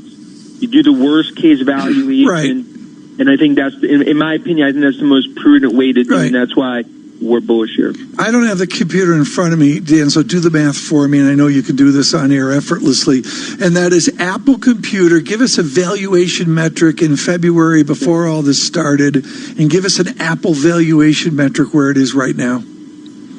Sure. So if you go back, you're looking, let's say, $1.4 trillion valuation, stock trading 23 to 25 times. Now you're looking at stock trading 12 to 13. Now, to put, let's say for Apple, we're assuming that anyone that's bought a phone, an Apple phone, in the last 3 years doesn't buy a phone from Apple in the next 2 years. That's what I view as the worst case. At that valuation, where you look at right here, you're basically getting the iPhone business for what I view as about $300 billion, about, give or take about 1 times revenue. So I think that's the best way to view these and just to show where we are. Say that. That's too important. Say that again. If you X out what, did you just say you're getting the what for one-time sales? Sure. So the services business for Apple, even when you stress test it, that's 58 to 60 billion next year. that's not really changing when you're stress testing it. If you view the valuation of services, we view the services business, the valuation, $500 to $600 billion. So we assume in our scorched earth model that anyone that's bought an iPhone in the last 3 years doesn't buy an iPhone between now and the end of 2021. At that point, you're basically getting what I view as the hardware iPhone business for about 1 times revenue. Wow. To me, that's what. Look, that's why I keep going back. You go to scorched earth models, do your valuations, and just forget all the other noise. And that's, in my opinion, the way to view these names, despite obviously, the unprecedented situation we're going through. I think when you start to do those stress tests, we look out 9, 12, 18 months from now, and I think we view some of these as generational type buying opportunities when you start to stress test those types of scenarios. So, Dan, let's go to another name that's at top of people's list going into this crisis, Tesla. How do you think about this name in an uncertain world of, where's the consumer going to be on the other side? So obviously Tesla, we're assuming, in terms of the scorched earth, Fremont, the main production for Tesla shuts down for 2 months. And we basically assume that Model 3s, we cut our numbers by about 20% this year and about 10 to 12% next year. Because it goes back to right now with an average consumer focused on their health, groceries, hand sanitizer, they're not going out and getting a Model 3 while they're in a lockdown. But on the other side of this, Tesla, the near-term story, like everyone else, is obviously very depressed. Mm-hmm. But on the longer term, if you assume, remember, on the other side of the valley, I view it's a $400 to $450 stock in terms of base case valuation here on the other side of the dark valley. Dan Ives, thank you so much. Greatly appreciate it this morning. An update there on technology. We're trying to do this, folks, hit different themes here, whether it's the medicine of the moment, whether it's the politics in Washington, and, of course, on economics, finance, and investment as well. Thanks for the huge response we've had today across all of Bloomberg surveillance on television and radio. Paul, we've got to remind people, with so many people in lockdown within our Bloomberg areas, and London not yet in lockdown, you don't know where that's going to be in 24 hours. Right. There's lots of digital product to listen to Paul Sweeney on. Absolutely. I mean, radio.com, you can stream it on Bloomberg.com as well. SiriusXM has been great. iHeart Media and SiriusXM channel 119. So, as people are away from their desk, there's lots of ways to get the Bloomberg content. There are a lot of people there in the cars, and all of a sudden in Boston, in New York, Washington, San Francisco, things have changed. We thank you for listening at home, and of course, Bloomberg.com, part of that listening experience as well. We've got green on the screen, and of course, all of this. Paul, let me set this up, if I may. The shock last night, except the political pros I talked to a person, were not shocked that Democrats and Republicans could not come to an agreement on a major fiscal effort that is extremely fluid right now. Our Kevin Cirilli reporting on that earlier this morning, and within that is what the Senate will do today, and of course the House watching on as well. The backdrop of this is not only Fed action that we saw at 8 a.m. this morning, truly historic, but also, just in the recent moments, the G20 central bankers are in a conference call. You've got to believe they're coordinated action as well. So much more to talk about as well. We're doing this in economics, finance, and investment, and we do it, Paul, with a prism, I should say, the prism of market action away from the equity markets. Paul, I would say it's the dollar story has been fundamental. Yeah, the dollar's just been so strong here, really, Tom, over the last couple of weeks. So it's just been extraordinary. A little bit weaker today on the DXY index. With the news in New York City, here's Michael Barr. Tom, Paul, thank you very much. A vote is expected to begin in a few minutes in the Senate after lawmakers couldn't agree on the parameters of a nearly $2 trillion economic rescue package, voting against advancing the measure to a full vote. Talks wrapped up late last night on Capitol Hill with the goal, a new vote this morning. Democrats say the draft package is insufficient in the face of economic havoc from the coronavirus, arguing that it is tilted toward corporations and does little to help workers and healthcare providers. President Trump says it's not very complicated and that workers must be helped and companies saved. Meanwhile, the White House Coronavirus Task Force held another briefing Sunday evening, updating Americans on the U.S. response to the global pandemic. President Trump gave a message of reassuring the nation. Global news, 24 hours a day, on air and on Quick Take by Bloomberg, powered by more than 2,700 journalists in 20 countries. I'm Michael Barr. This is Bloomberg, Tom. Michael Barr, thank you so much. I greatly appreciate that. And the news today, there's been a huge flow as well. Again, a huge swing in equities. We were down 5%, 3% earlier, and now with the Fed action, we move up solidly here with green on the screen and better futures. And now a special interview with our John Farrow. I'm pleased to say we're joined on Bloomberg Television and on Bloomberg Radio by Senator Elizabeth Warren. Joining me for the interview, Bloomberg's chief Washington correspondent, Kevin Cirilli. Kevin, looking forward to this one. Take it away. Thank you, Jonathan. Senator Warren, thank you for joining me. First things first, what do Democrats want in order to get this economic stimulus bill over the finish line? Okay, so part one is we want to make sure that we are investing in the health and safety of the American people.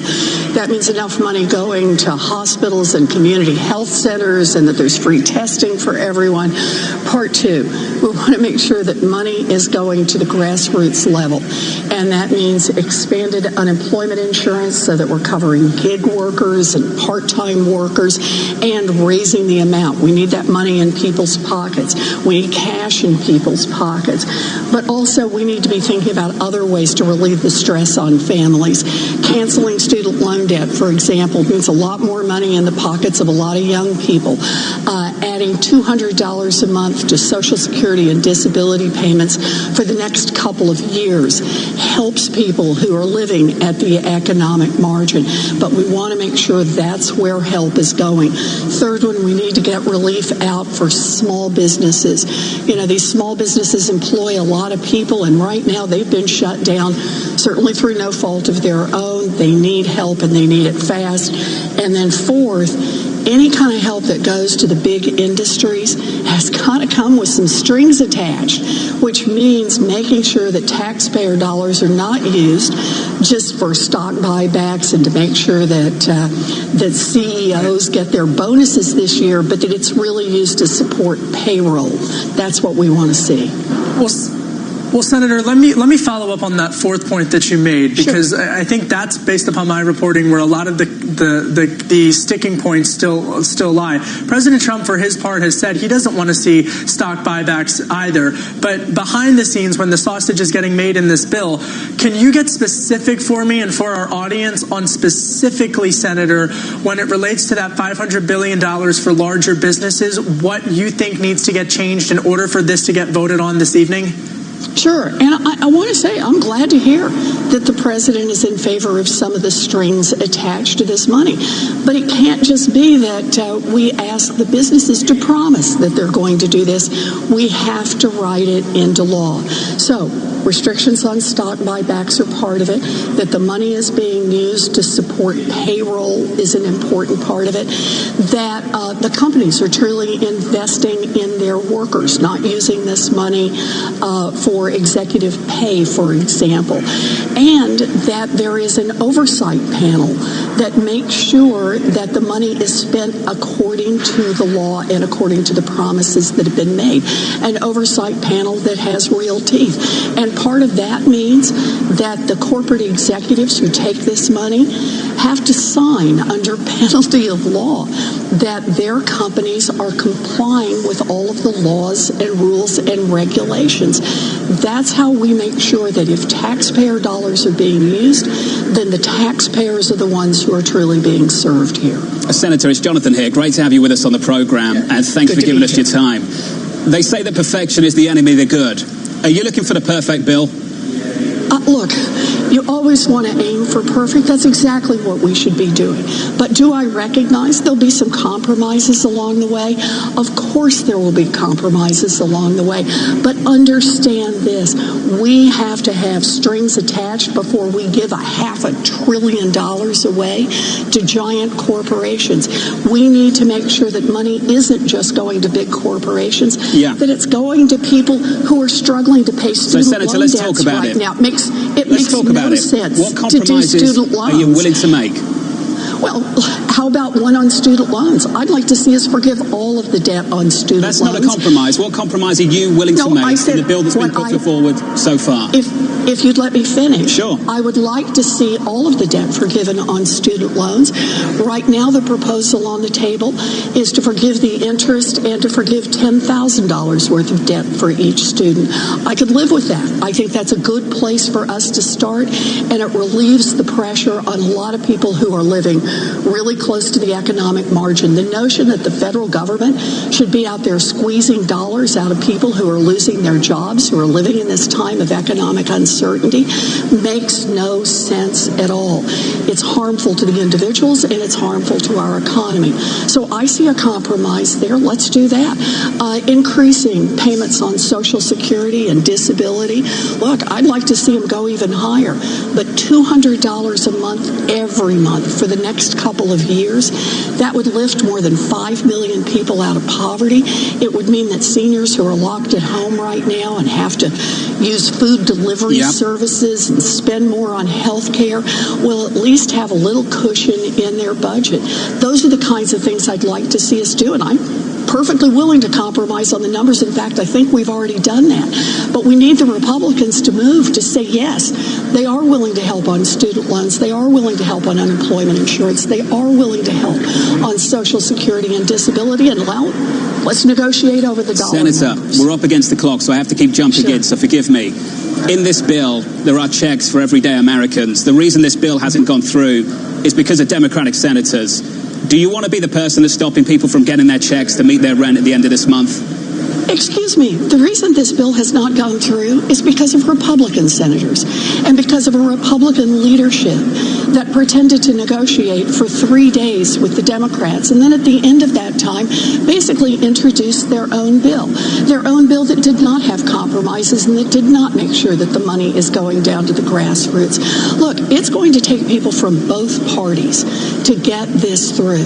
Now, we've laid out what our principles are, and that is you can't give $500 billion to giant industry and not help people at the grassroots. So, Senator, why don't we strip out the bailout side of the bill, spend the rest of the week debating that, and then get through the rest and get it done quickly so people can actually receive some money? So I'd love to strip out the bailout part of the bill and just concentrate on student loans, unemployment insurance, on increasing Social Security, on getting help to small businesses, and on making sure we're getting the money to our hospitals and our testing facilities. I'm glad to do that, Bill. Let's do it right now. Can we strip out the payments, the checks to Americans, and can we do that today? Senator, I don't think there's enough urgency on Capitol Hill. I've been frustrated with this for weeks now on both sides of the aisle.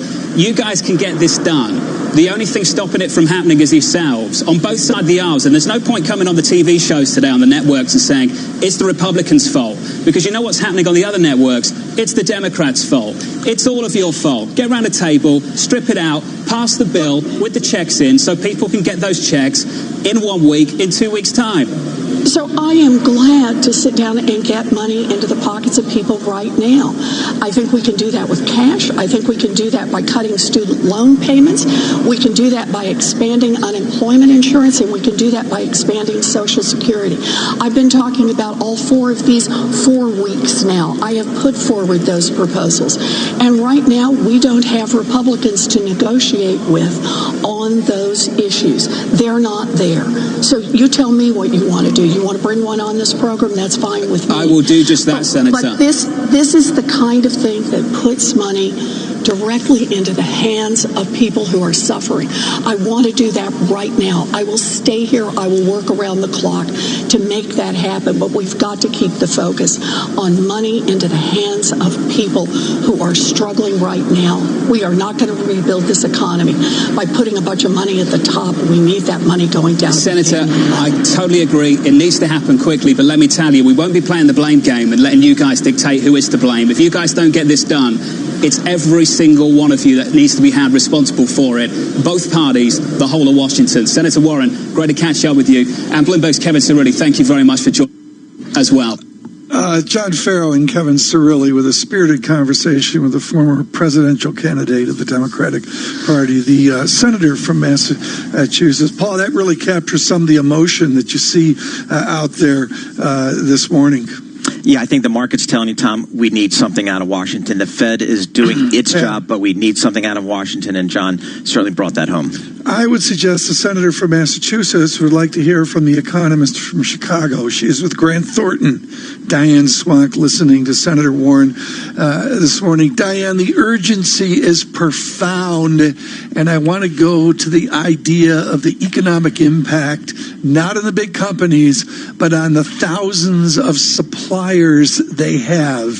You are in the absolute crucible of that in Chicago. How beleaguered will the suppliers be in 4 weeks' time?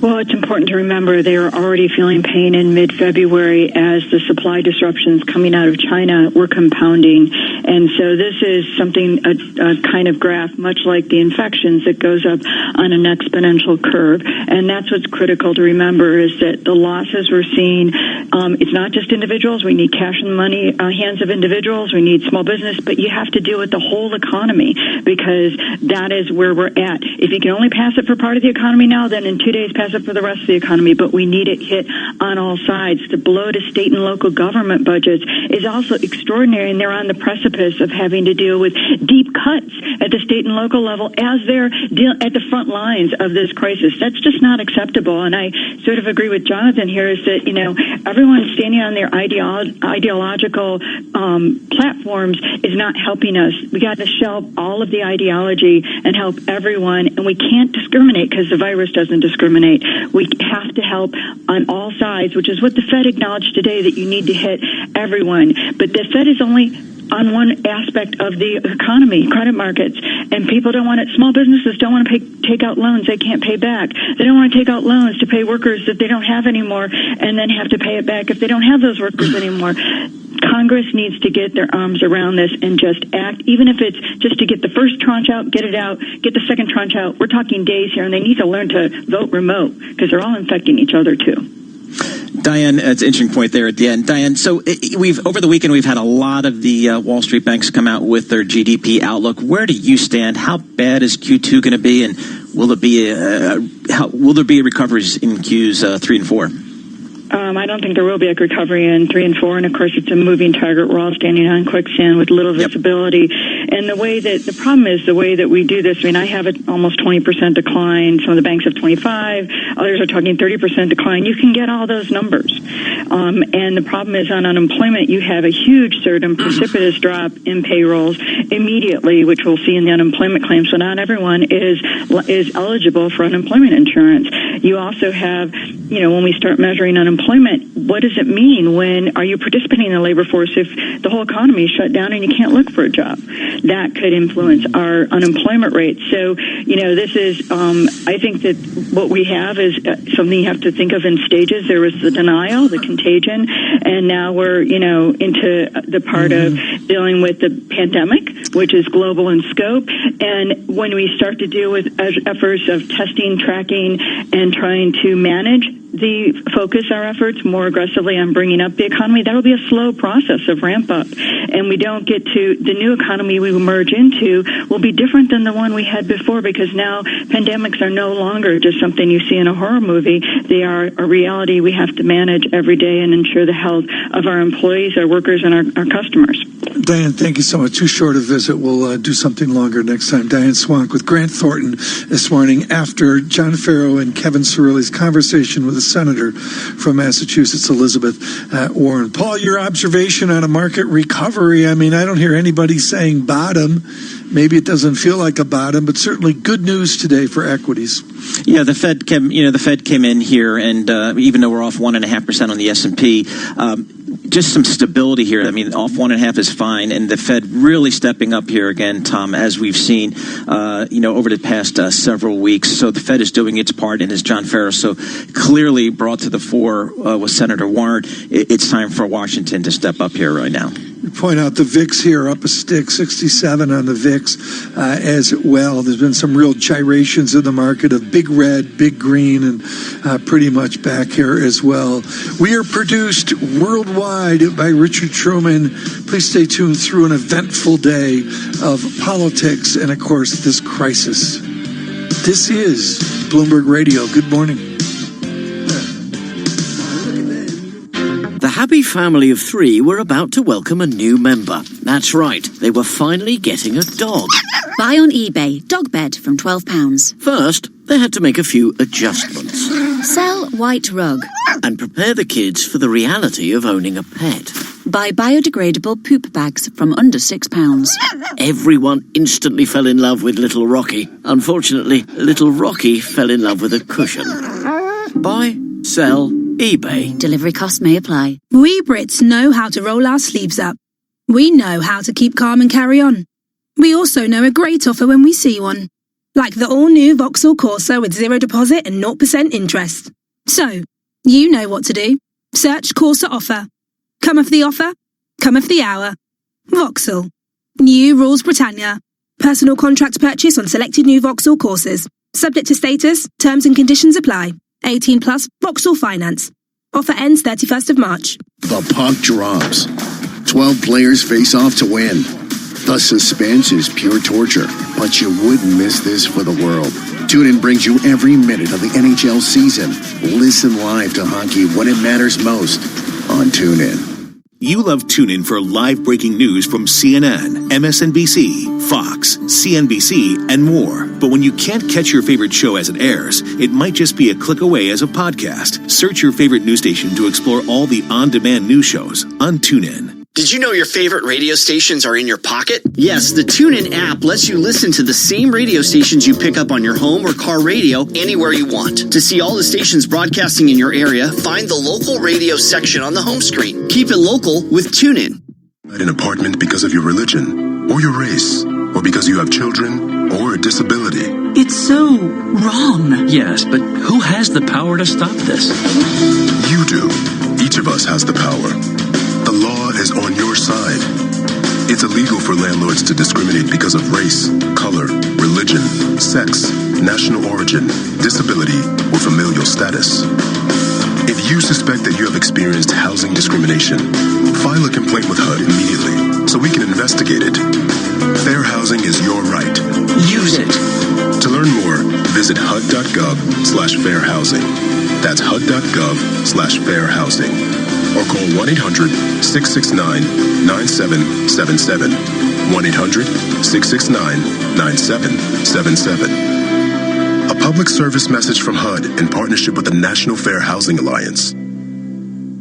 This is a Bloomberg Money Minute. Stocks fell to start the session on Wall Street, even after the Federal Reserve today announced a massive second wave of initiatives to support the shuttered U.S. economy amid the coronavirus pandemic. The Fed's moves include buying an unlimited amount of bonds to keep borrowing costs low, but investors are still awaiting action from Congress on a roughly $2 trillion bipartisan economic rescue package that stalled yesterday. CVS Health plans to hire 50,000 people in full-time, part-time, and temporary jobs to tackle surging demand for drugstore services and health goods during the pandemic. The pharmacy giant also plans to pay bonuses to its workers. And while some retailers are hiring to meet soaring demand, others are letting people go. The Swedish fashion retailer H&M says the crisis is likely to negatively affect tens of thousands of jobs in all parts of its business. And another company is cutting jobs, General Electric, which says that its aviation division will eliminate 10% of its workforce. Gina Cervetti, Bloomberg Radio. Radio. They don't just talk to the most important people. Can you give us your broad sense of the main driver behind the latest weakness? They talk with the most interesting people. When you talk to your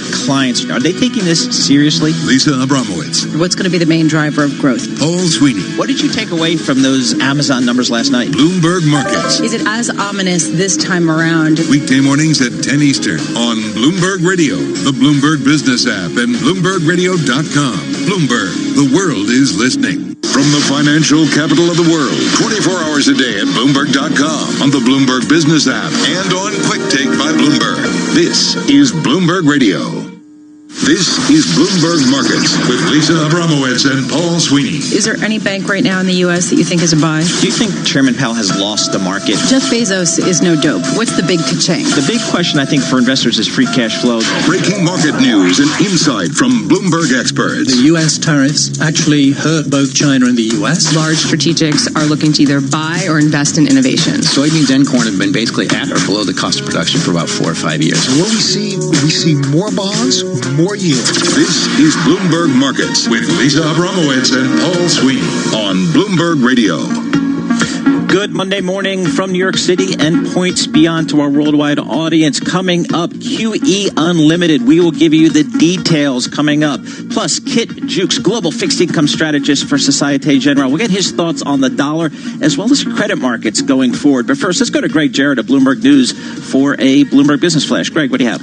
It's a very busy morning, as you can understand. We're going to go through the numbers right now. The S&P 500 is currently down 1.2%, down 27. Dow Jones Industrial Average is down 1.3%, down 241. And the NASDAQ is up 0.1%, up nearly 8. The 10-year right now is up 1 and 6/30 seconds. That's correct. That's up 1.1%. The yield right now is 0.72%. West Texas Intermediate crude oil is up 1.2% at $22.90 a barrel. COMEX gold is currently up just over 3% at $15.33 even per ounce. The dollar yen stands at 110.74. The euro at $1.781, and the British pound at $1.1653. That's a Bloomberg Business Flash. I'm Greg Jarrett. Now we continue with Bloomberg Markets with Lisa and Paul. Thank you so much, Greg Jarrett. Really can't overestimate the incredible gyrations that we've seen in markets as people expected perhaps a delay in Congress passing some sort of bill, then the Fed coming in with the kitchen sink, now kind of hovering and sort of gyrating between gains and losses. Steve Wilson, Bloomberg Stocks editor, joining us now. I saw that Apple fell below the $1 trillion market cap for the first time in a while. Can you give us a sense of the volumes of the action of the churn underpinning this market with people unclear of how much of a backstop they actually have? Look at the S&P 500 as an example. It's been down as much as 3.3% today, now lower by about 1.5%. I mean, it is just bouncing at lower levels, no question.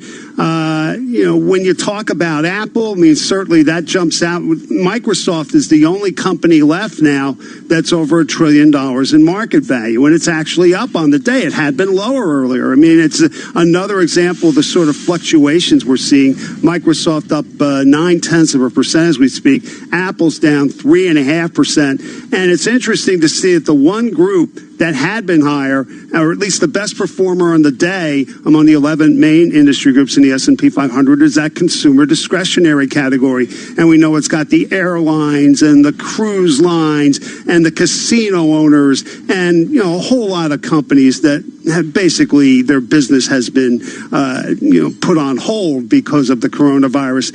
On the other hand, it also has a company like Hasbro, and their CEO came out in the CNBC interview and said, there's a lot of demand for our products. No surprise, I suppose, when you've got a lot of children out of school and they got to have something to do at home. And so you figure the toys are going to get some demand, if only because of that. So, I mean, there's just so much back and forth in today's trading, no question. The fluctuations continue.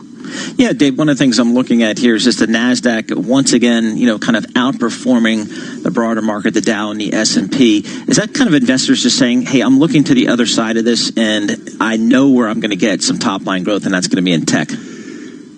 Yeah, to some extent, you could say it's that. And also, you got to bear in mind, I mean, this is a group that's been at the forefront of stocks now for more than a decade. So you figure if investors are going to hang on to any kinds of shares in the midst of this maelstrom, it would be the ones that have done very well for them because they take the biggest hit, if only in terms of taxes down the line, if they sold. So, technology stocks are holding up relatively well. You look at the S&P 500 tech index, it's down less than 1%, which on a day like today is actually beating the market.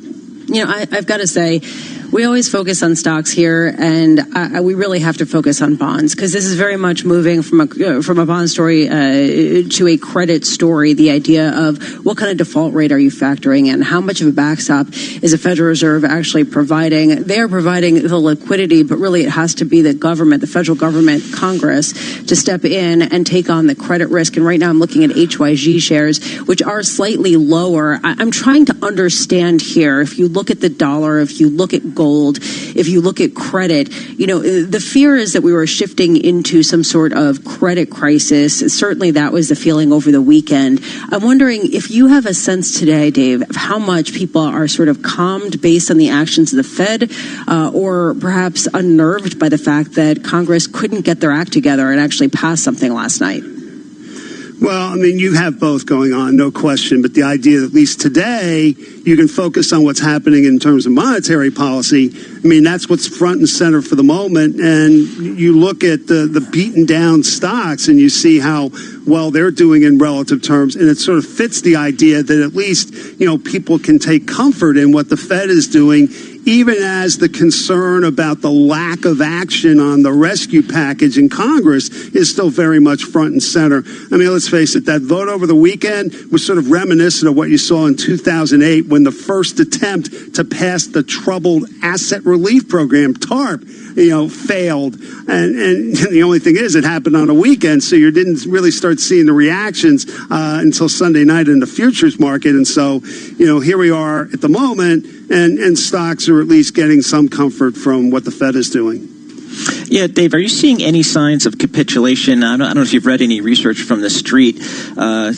Some strategists, are they thinking that they're seeing it with the price movement, the volume, or is there still kind of no end in sight given the uncertainty? I haven't seen a lot of it, but I'll tell you, I looked at a report from Morgan Stanley a little while ago, and Mike Wilson, who's their chief U.S. equity strategist, has been among the most bearish analysts on Wall Street, looking at where stocks were, and now it's like, okay, we're getting to the point where the recession kicks in, and that's when you can think about the end of the bear market. So the idea that he looks out over the horizon and sees something positive, it shows you how much has changed in the past month or so as stocks have come down from record highs. So a big story of last week was leverage getting beaten out of the system, and this was a big concern, especially with respect to certain relative value funds or other systematic programs. I'm wondering if we have any sense of how far along we are in that unwind. I'm looking right now. Gold price is up today. Actually, should be somewhat of a positive, and you are seeing bond yields lower, price higher, sort of more of the traditional relationships coming back to the fore. Is there a sense that we're done with a good portion of that washout? Well, we may well be done. Of course, the leverage is shifting to the corporate balance sheets at this point.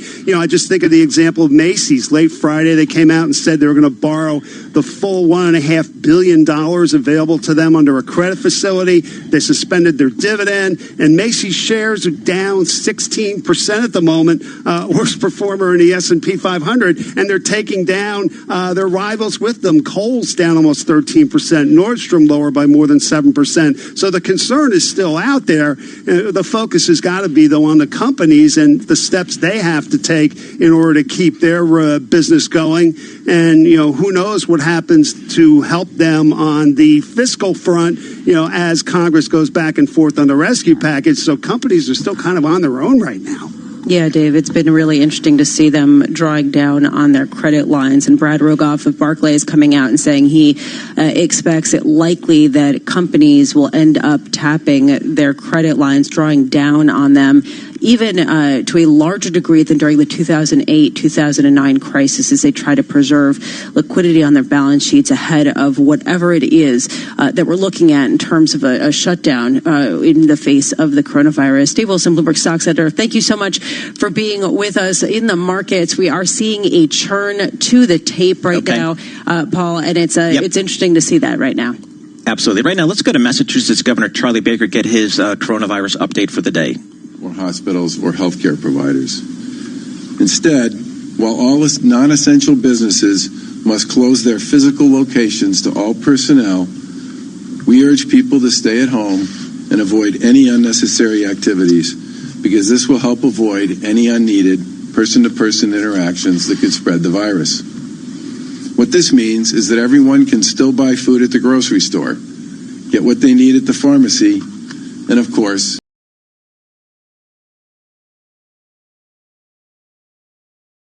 walk around the block or at the park. But if you're at the park, there shouldn't be any pickup basketball games, touch football games, or activities or events that create the person-to-person contact we are seeking to eliminate. That spreads the virus. We're advising people to use common sense and consider how they can avoid unnecessary close contact with one another. Every step we all take to cut down on the chances this thing has to spread is a way to help our communities get through it. For people over 70 and for people with underlying health issues, this virus is especially dangerous. We are strongly advising these folks to limit strictly close contact as much as possible. What this means is we are asking everyone to support our most vulnerable. Think about ways that you can go to the grocery store for a family member who's part of this high-risk group. Or call up your neighbor before you go to the pharmacy and ask if you can pick up a few things for them while you're out. We must all do whatever we can together to protect these high-risk individuals. For those who feel sick or think they have symptoms, stay at home and contact your medical provider. Telehealth, meaning phone calls or video chats with a health provider, is now a covered insurance benefit that Massachusetts residents can use. Using this service protects you and your clinician from unwanted and unnecessary physical contact. For businesses, we are publishing a specific list of categories of businesses that we consider essential to supporting the people of Massachusetts as we battle COVID-19. Go to www.mass.gov/COVID-19 to find it. Recently, the federal government issued guidance to all 50 states as to what parts of the economy are essential to supporting the country. We followed that guidance and adjusted and updated it to reflect Massachusetts' unique economy. Essential businesses include several categories, but I want to mention a few of them here. All grocery stores and businesses that support them, like shippers, producers, farms, packaging plants, and wholesalers, will remain open. Gas stations will remain open. Pharmacies and all medical facilities will remain open. Manufacturers of medical products, pharmaceuticals, and similar businesses that are developing making many of the things we need to battle COVID-19 and other diseases will continue to operate. We are not prohibiting travel.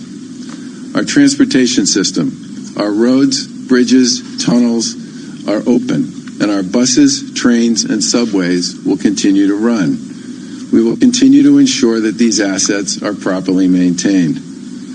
This is essential for trucks to continue to supply our grocery stores and for medical personnel to get to where they need to go. But just because the T is open doesn't mean we think it's a good idea to take the train downtown to meet up with friends. By limiting the use of public transportation to essential services and activities, we can not only slow the spread of the virus, but better protect our healthcare workers, our grocery store workers, and others who are working every day to keep us safe. Everyone is advised to stay home and limit all unnecessary activities. Online or e-commerce will also continue to be available. And lastly, Restaurants and other businesses that sell food may continue to offer food or takeout and delivery as long as they follow social distancing measures. And as I said earlier, we're publishing a specific list of categories that lays out all the details. Again, we're asking everyone to use their common sense, think about the impact this virus is having on the sick and the elderly, and to limit their interactions with other people. This cuts down on the chances that this virus has to spread. All non-essential businesses are required to operate remotely, as many have already done. Massachusetts is home to companies large and small that lead the world in technological advancement in so many areas. I know that we have the intelligence and the capabilities to make this work so we can come through this together and stronger. These steps are, of course, difficult to take. These aggressive social distancing measures put in place today are designed to give public health experts the time they need to ramp up additional steps that must be taken to effectively push back the virus. Other parts of the world have shown that this is possible. It takes expansive testing capabilities, aggressive tracking, tracing, and isolation measures, and developing surge capacity for our healthcare system. And these are obviously profoundly difficult times. I've had numerous conversations with people who have lost their jobs and their businesses, and others that are struggling mightily to keep their doors open as best they can and pay their workers. I also attended and spoke via live stream in 2 empty houses of worship at Temple Emmanuel and at Morning Star Baptist Church over the weekend. As we drastically limit personal contact and force organizations and people to stop coming together, I also sense a loss of purpose. As we all know, purpose is what drives us. Purpose is what fills our souls. Many feel lost, and I can see why. But here's the truth. We all have a role. We all have purpose as we battle this disease. Protecting one another from the spread of COVID-19 by limiting physical and social contact and staying at home is profoundly purposeful. Every single act of distance has purpose. Our first responders and emergency medical personnel, those who are essential to our success in battling this disease, need us all to do everything we can to reduce the spread. Reducing the spread honors these orders, honors and protects them and you and your family. There is purpose in these drastic changes in the way we live. We must all embrace this new way of life and appreciate that here we can all find purpose as we battle this virus together. Questions? Massachusetts Governor Charlie Baker announcing measures taken to keep people socially distanced as frankly, the entire world fights the coronavirus that has ravaged first China, then Europe, and has been coming steadily to a growing number of places in the United States, with the epicenter being in the Northeast and in the San Francisco region, basically saying all non-essential businesses in Massachusetts must close, saying that everybody needs to do their part in order to avoid inadvertently infecting older and sicker individuals and overwhelming the healthcare system. Right now, let's get a check on the markets. Greg Jarrett has that for us with Bloomberg Business Flash. Greg. Why, thank you. My connection here has failed as far as my terminal is concerned. I'm afraid I'm not going to be able to give you your. I can do it. Here, I'll take you back. Honestly, yep. I'm looking right now at an S&P that's down by 1%. The Nasdaq down. Nasdaq actually up by 0.3%. The Dow down by 1.1%. Then, if you take a look at the bond market, you're seeing a steady bid into the bond market after the Federal Reserve unleashed basically everything that it could. I loved how Peter Scheer said it unleashed the kitchen sink in your house, in your neighbor's house, in your grandmother's house. Right now, we're looking at 2-year yields at 27 26 basis points, 0.26%, basically factoring in the fact that the Federal Reserve is going to already has cut to zero, and will stay there probably for the next 2 years. I'm looking right now at a 10-year yield, 0.74%. Just take a look quickly here at the dollar. We had been looking at a little bit of weakening as people look at possibly a little bit of a relaxation of the dollar shortage we have been seeing, and it is off. If you look at the BBDXY index, it's at 1288. So honestly, you're looking right now at a sort of mixed churn, Paul, that's leading to some questions about, okay, have we found stability? Have we staved off a financial crisis? And how much is it important for the federal government to actually step in with some sort of fiscal spending in order to truly stave off this decline?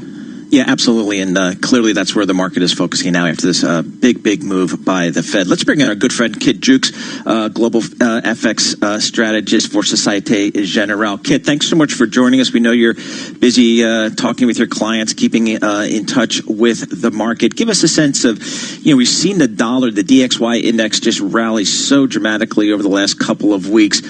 What's your sense about kind of the currency markets right here? They're calmer today than they've been, which doesn't mean they're calm. Last week was a mad scramble for dollars. We know the dollar is the world's global currency. We know there's a lot of folks who have dollar assets that they finance with short-term dollar liabilities, whether they're borrowing and lending dollars from Americans or not doesn't matter. They need them, and they needed them immediately. The Fed has, along with Peter's mother-in-law's kitchen sink, whoever else's kitchen sink he had involved in this particular exercise, they were very quick to expand the group of central banks that they do swap arrangements with to get more dollars more widely into the system. They seem to have calmed down the domestic front end of the money market.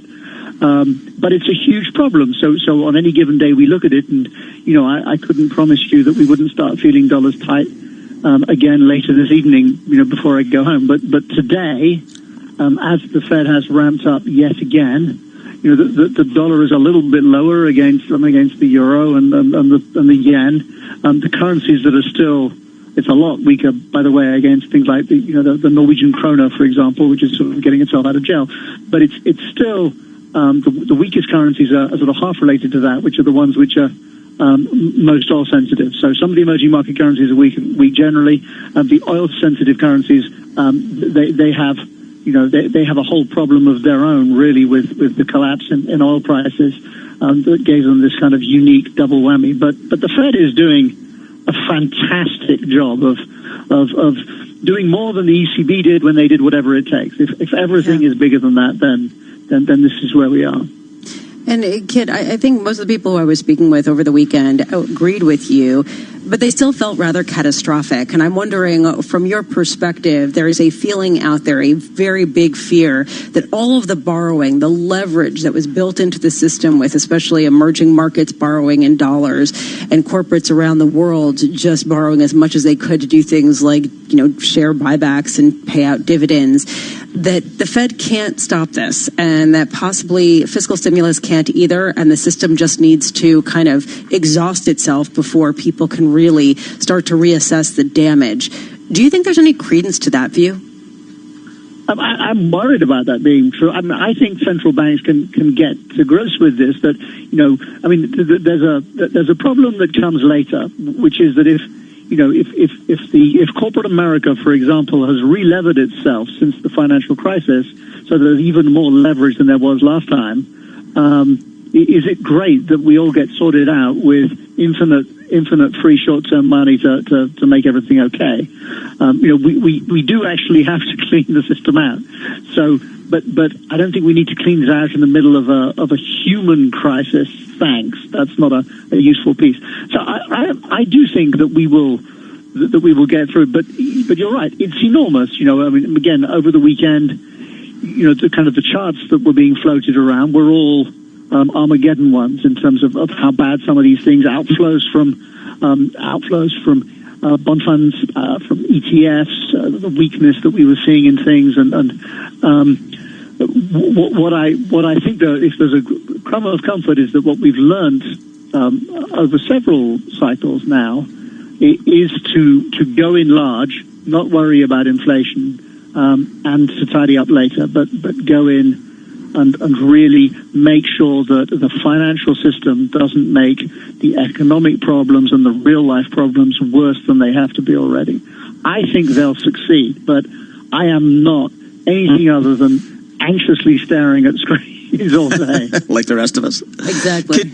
Kit Jukes, thanks so much for joining us. We really appreciate you taking some time out of your busy day. Kit Jukes, Global FX Strategist for Societe Generale, joining us on the phone. Again, the DXY index off a little bit less than 1%, but it's been so strong over the past couple of weeks, Lisa, as investors just flock to the U.S. dollar. Frankly, I'm getting a little bit of confidence today that gold is up.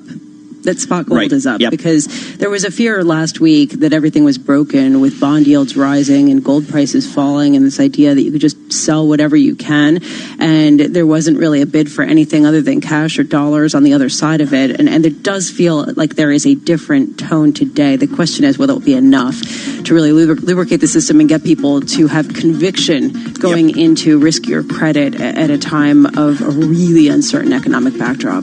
Absolutely. All eyes are on Washington, D.C. to see what fiscal stimulus package will come out, how much will be for consumers, how much will be for corporations. That being hashed out literally as we speak in Washington.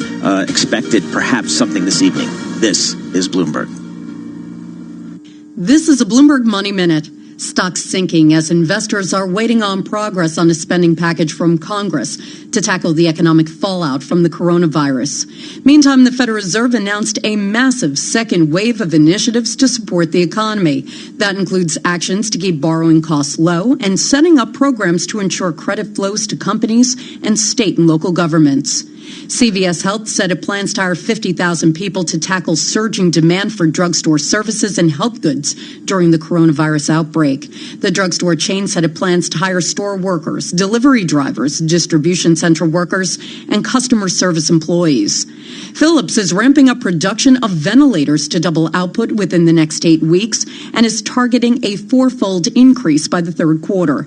And gas prices are the cheapest since 2016. With Americans staying put. The national average for unleaded gasoline, $2.13 a gallon. Courtney Donahoe, Bloomberg Radio. To buy your home, you became a house hunting ace, learned about loans, scoured neighborhoods, and asked the right questions. Now you're queen of your castle. If you manage that, you can get your retirement plan on track. Visiting aceyourretirement.org can help. With 401k tips and smart saving strategies, you'll feel empowered to own your retirement like you own your home. Go to aceyourretirement.org. Because when it comes to clearing financial hurdles, you're an ace. Brought to you by AARP and the Ad Council. In-depth analysis, concise reporting, need-to-know global business news. Around the world and across the markets, Bloomberg connects the dots for decision makers. Stay on top of today's headlines. Follow big breakthroughs in tech. Understand the latest political issues. See how the world's wealthiest are spending their money. Track what's happening in the markets, and much more.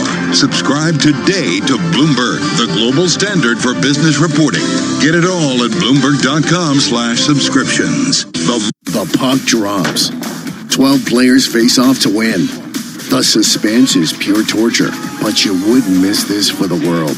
Tune in Brinks Minute of the NHL season. Listen live to hockey when it matters most on TuneIn. Leave it to the New York Times to make the most intelligent pop music podcast out there. Welcome to the New York Times Popcast. On the Popcast, the Times music staff gets together for a weekly roundtable on the hottest topics in popular music. From award show autopsies and reactions to new releases to difficult-to-process scandals and emerging themes in the music landscape, hear distinguished music critics share their perspectives on the latest music news, songs, albums, and artists of note on the New York Times Popcast. Search and favorite Popcast to join the conversation. Are you curious what others are listening to on TuneIn? Head to the trending section under Browse to see the most popular stations and podcasts among TuneIn listeners right now. Check it out. You might just discover something new for yourself. Consultancy with more than 16,000 employees. He earned his PhD at New Jersey Institute of Technology and as an adjunct professor is helping NJIT students explore emerging technologies. My focus is renewable markets, emerging technologies, the idea of floating cities. What are we doing to develop that? What will happen to it in the water? Well, you're going to have waves hitting it. You're going to have solar. How are you going to develop plants? How are you going to develop vegetation and farming? That sort of thought process happens at NJIT. We actually plan out what will the city look like. How do we develop that? So in 10 years, we're actually ready to take on those challenges when we have our first development in the water. NJIT also has been doing a lot of work in self-healing materials, so taking the polymers and the new material that we have in our material sciences departments and putting them into things like concrete, things like steel, reinforcing our soil. NJIT, New Jersey Institute of Technology. Learn more at njit.edu.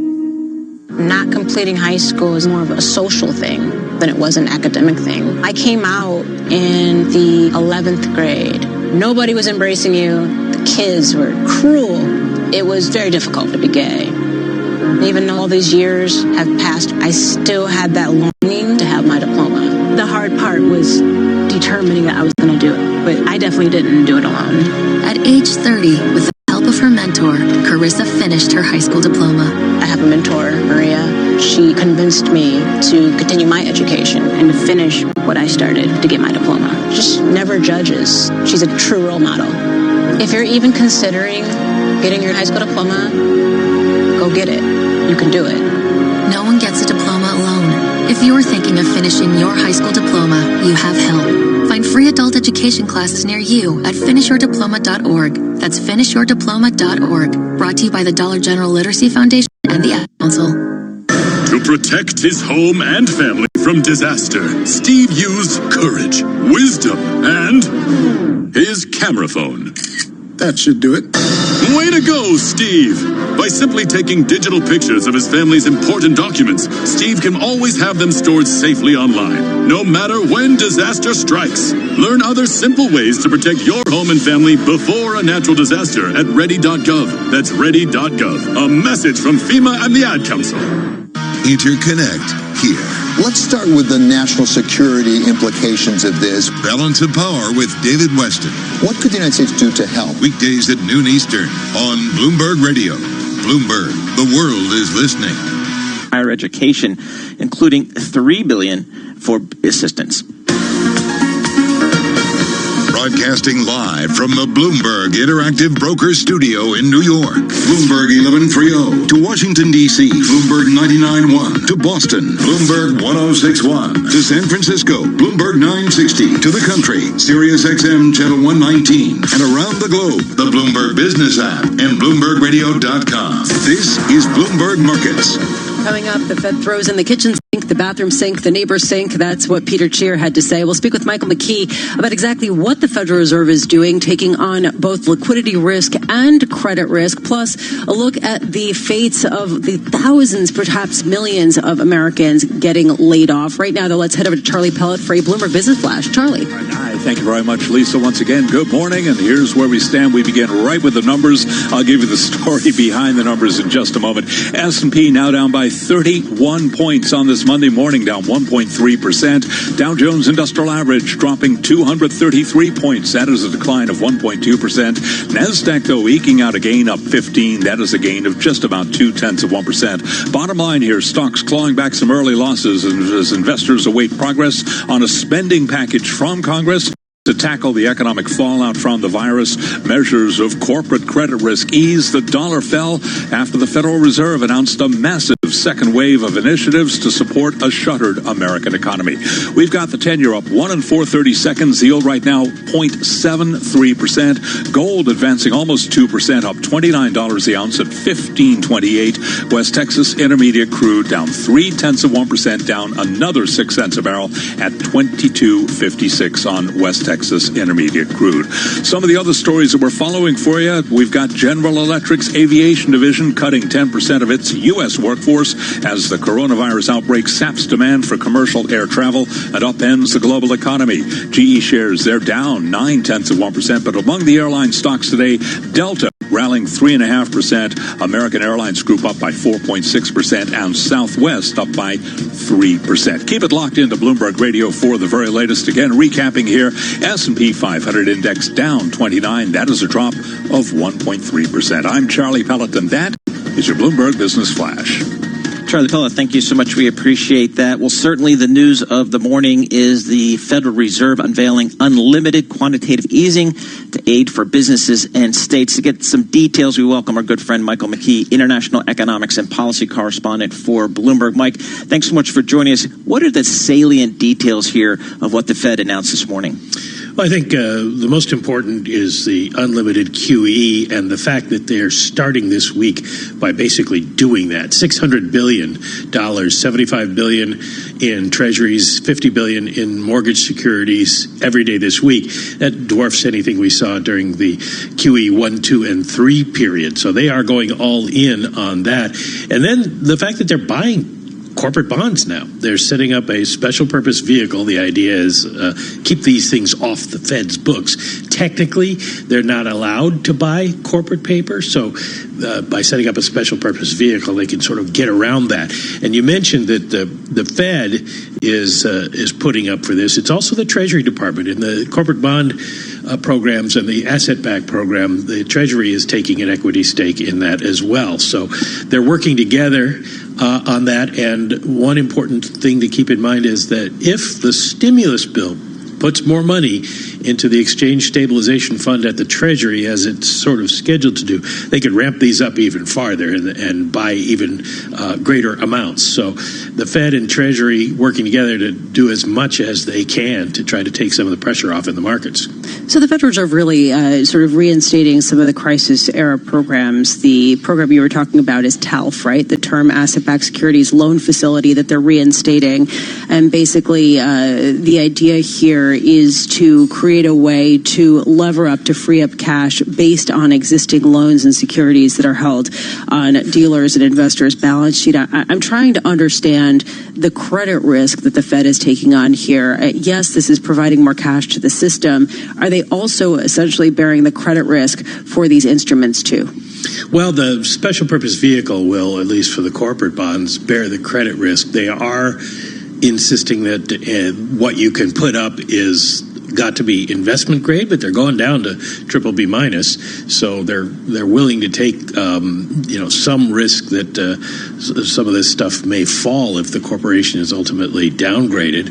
Then the TALF program is AAA rated assets. So they're taking as little credit risk as possible. They have a requirement in the new Dodd-Frank law that they can't lose money, basically. They can't put financing at risk, so they can only go so far with that. And that's one of the reasons you have the Treasury involved in this, taking the first tranche of risk. Hey, Mike, in terms of scope and scale, how does this action compare to 2008? They've gone beyond 2008 in two ways. One, in size, there are more programs now buying more things, and also in speed.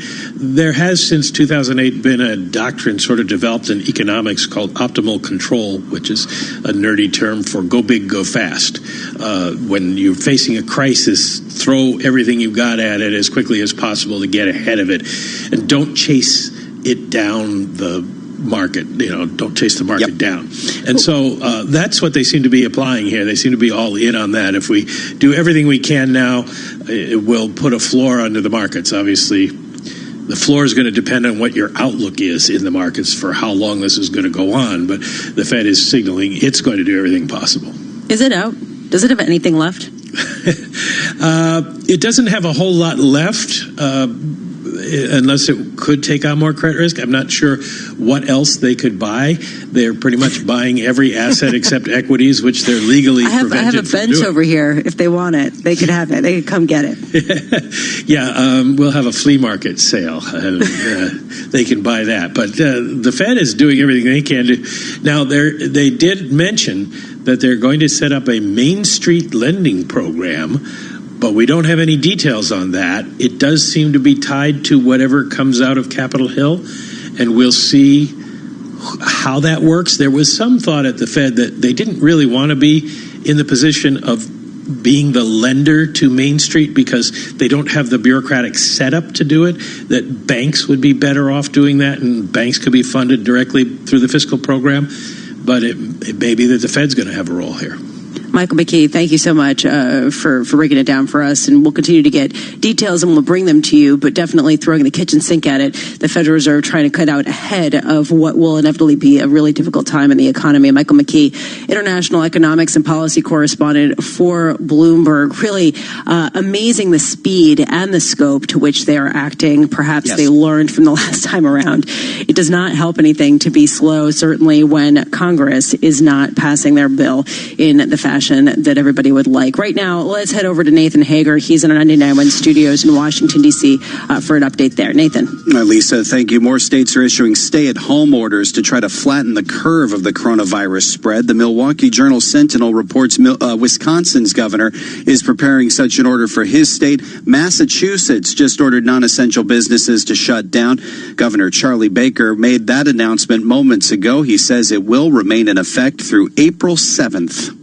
We urge people to stay at home and avoid any unnecessary activities because this will help avoid any unneeded person-to-person interactions that could spread the virus. Well, there are signs, meantime, that President Trump might not be willing to mirror these moves on a national level. Sources tell Bloomberg the president has been talking privately since late last week about easing back on advice to Americans to stay at home out of concern the economic damage from social distancing could be worse than the toll of the virus itself. Senate Majority Leader Mitch McConnell is planning another round of showdown votes today to try to advance a $2 trillion plus stimulus measure.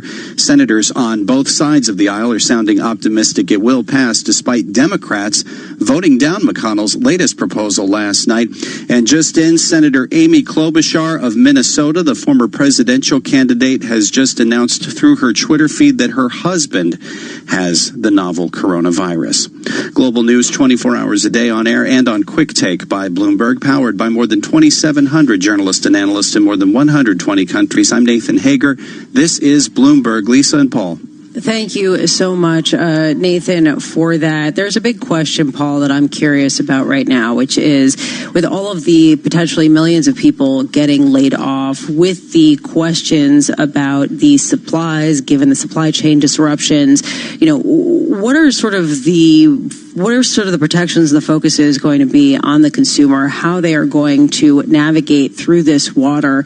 And we're really lucky to have with us Richard Cordray. He was the head of the Consumer Financial Protection Bureau, joining us from Ohio. And he authored recently a new book looking at this, saying how protecting consumers can save our families, our economy, and our democracy. Rich, thank you so much for being with us. Can you just give us a sense, first of all, about the consumer in this scenario and the potential scope of job losses? What do you view as the biggest risk here? Well, job losses are going to be vast, and what will flow from that immediately is people losing health care, some people losing their housing, whether they're renters or they are getting behind on their mortgage and are foreclosed. And there will be a number of complicated efforts made to try to help consumers, but it's going to be very difficult to be a consumer and navigate through this crisis. So, Richard, you served for the first 6 years as the Consumer Financial Protection Bureau's chief. Tell us what the CFPB is, what's its mandate, and how do you think is it relevant right here today as we navigate this coronavirus? The CFPB is all about protecting consumers in the financial marketplace. So all the ways we use household credit, and it's extremely important in people's lives today. It's almost $14 trillion that our households owe in various forms of consumer credit, mortgages, credit cards, auto loans, student loans. The Consumer Bureau was about setting a baseline of fairness in that marketplace to look out for people, and it's badly needed today. All right. I've got to be honest with you. Part of me feels like this is such a peripheral issue to the idea of people losing their jobs and just getting some income. And I'm just wondering, how concerning is it to you? How important is it to you, the idea of protecting consumers when it comes to financial investments versus just making sure they get their jobs back, making sure that people have enough to eat, and making sure that people get the services that they need? Well, I think they're mirror images of one another, Lisa. Frankly, we think a lot about how much money we can put into people's pockets, but we don't think enough about the money that's being drained out of their pockets all the time through scams and frauds, through predatory conduct, through various loan schemes that can upset the apple cart for households and leave them in financial ruin. So that's an important side of it as well. Certainly right now, with this economy cratering as it's going to do over the next 2 months, there's no stopping that now. It's going to be a huge problem for people that they don't have income coming in. But it's always a problem for people that there is money being taken out of their pockets wrongly, and somebody needs to see to it that that doesn't happen. Yeah, interesting. Is your sense that in the financial markets here, there's going to be a lot of money sloshing around here with a lot of fiscal stimulus? Where do you think the risks are for consumers? Well, I talk about it in my book, Watchdog, which just came out, which is about consumers, consumer finance, and the CFPB. Whenever you have money flowing through the system, and it's known to be flowing through, for example, these $1,000 or $1,200 checks that are going to be sent to people, you will have an uptick in scams and frauds. There will be brand new scams that will be created around how to get your check, how you make a few payments here and you'll get it faster, et cetera. That will happen. We know that will happen, and we need to be on the lookout for it and guard against it. Richard Cordray, thank you so much for being with us. Richard Cordray, former head of the Consumer Financial Protection Bureau, as well as the author of a new book, Watchdog, How Protecting Our Consumers Can Save Our Families, Our Economy, and Our Democracy. Clearly a focus on the consumer right now as people look at the prospect of millions of people losing their jobs. The S&P right now down 1.1%. The NASDAQ up 0.2% as tech seems to have some resilience. People all focused on Washington, D.C. Congress will be meeting at noon to debate the bill to potentially rescue the society. And right now, Paul, we are awaiting comments from Governor Andrew Cuomo about the latest tallies in the epicenter, frankly, of the coronavirus outbreak, and that would be New York City. Absolutely, and he's been very clear since the very beginning, Lisa, on the need for hospital beds and greater supplies for hospital, calling that out, I think, before, at least in my recollection, before others as well. So really focusing on the ability of the healthcare system within the state of New York to handle what is a growing pandemic within the state and the city. In the meantime, it really is compelling to see the Fed's action. And we were talking earlier with Michael McKee about how quickly they came out and how basically they unloaded everything that they had in their bazooka to try to prop up markets to the best of their abilities in tandem with the Treasury market. What you are seeing today is a really strong bid actually into an investment-grade credit. I'm looking right now at LQD, which is the biggest investment-grade credit ETF in the U.S., and you're seeing it pop in a significant way. Again, these moves are unusual for credit instruments, up right now by 6.3%, this particular investment-grade corporate bond ETF. So there seems to be at least this idea that if you don't have to sell it, then perhaps people are finding some value there after the rout that we saw last week. Yeah, absolutely. And looking at the highest quality, too, is another theme here. Looking at the 10-year Treasury up 1 and 7/32 on the 10-year Treasury. So that's getting a bid, too, as well. So pushing that 10-year yield still down. The yield is 0.72% on the 10-year. So, we're all down there, and the 30-year still at 1.35, keeping above that 1% level. It's just interesting to me that the Fed is going to backstop investment-grade credit, and you're seeing a real boost there. They said nothing about high yield, and high yield's continuing to sag. I'm looking at some high-yield ETFs, and they're continuing to decline. So clearly this is the Fed backstop and saying, hey, we'll buy your stuff, even if it's BBB rated, and people betting on that. Again, I think one of the big stories, Paul, is just how much you can keep betting on the Fed and how much you can keep betting on what's happening in Congress and make money on it versus, say, getting your in Wall Street parlance, face ripped off when you get sort of so your knees kicked in when it doesn't deliver, or when you have economic data that just deteriorates to such a degree that it doesn't edify the prices that we have currently in markets.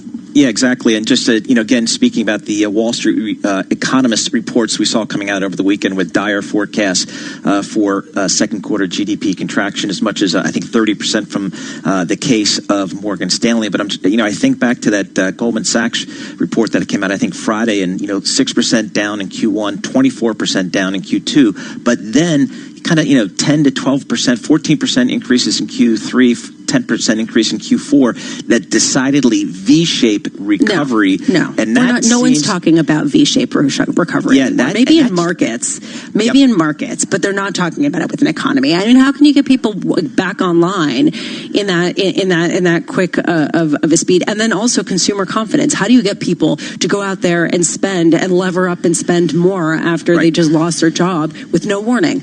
Yeah, exactly. So that's why I think that those types of models, the Goldman Sachs economic outlook models, predicated upon it appears to be a very aggressive move, but in terms of fiscal stimulus from Congress.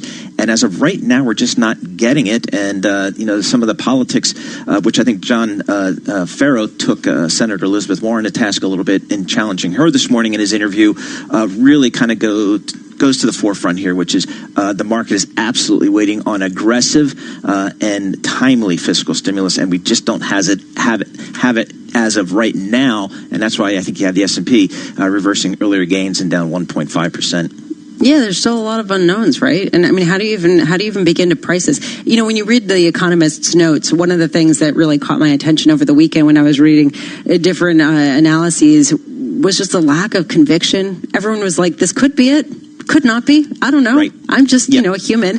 I'm wondering from your perspective, Paul, you said that you liked Disney once they closed Disney World and Disneyland. Once they closed their parks, you said that's the bottom. Yeah. Do you still feel that way? It's interesting, when you just never seen that before, but we're obviously in a whole new world now. This is a global pandemic, but what that showed everybody, when Walt Disney's kind of shutting down their theme parks, it just really goes to, how widespread this was, and that was a good harbinger, arguably, of kind of how widespread this has become. So now it's a question, obviously, it's, to kind of get a sense of when we will see a cresting, a peaking, if you will, of the cases, not just here in the U.S., obviously, but globally. I think that's obviously, in addition to the fiscal stimulus that the market seems to be demanding, that's ultimately what the market seems to be saying. We need to see a peaking of this virus before we can even think about pricing in any type of recovery.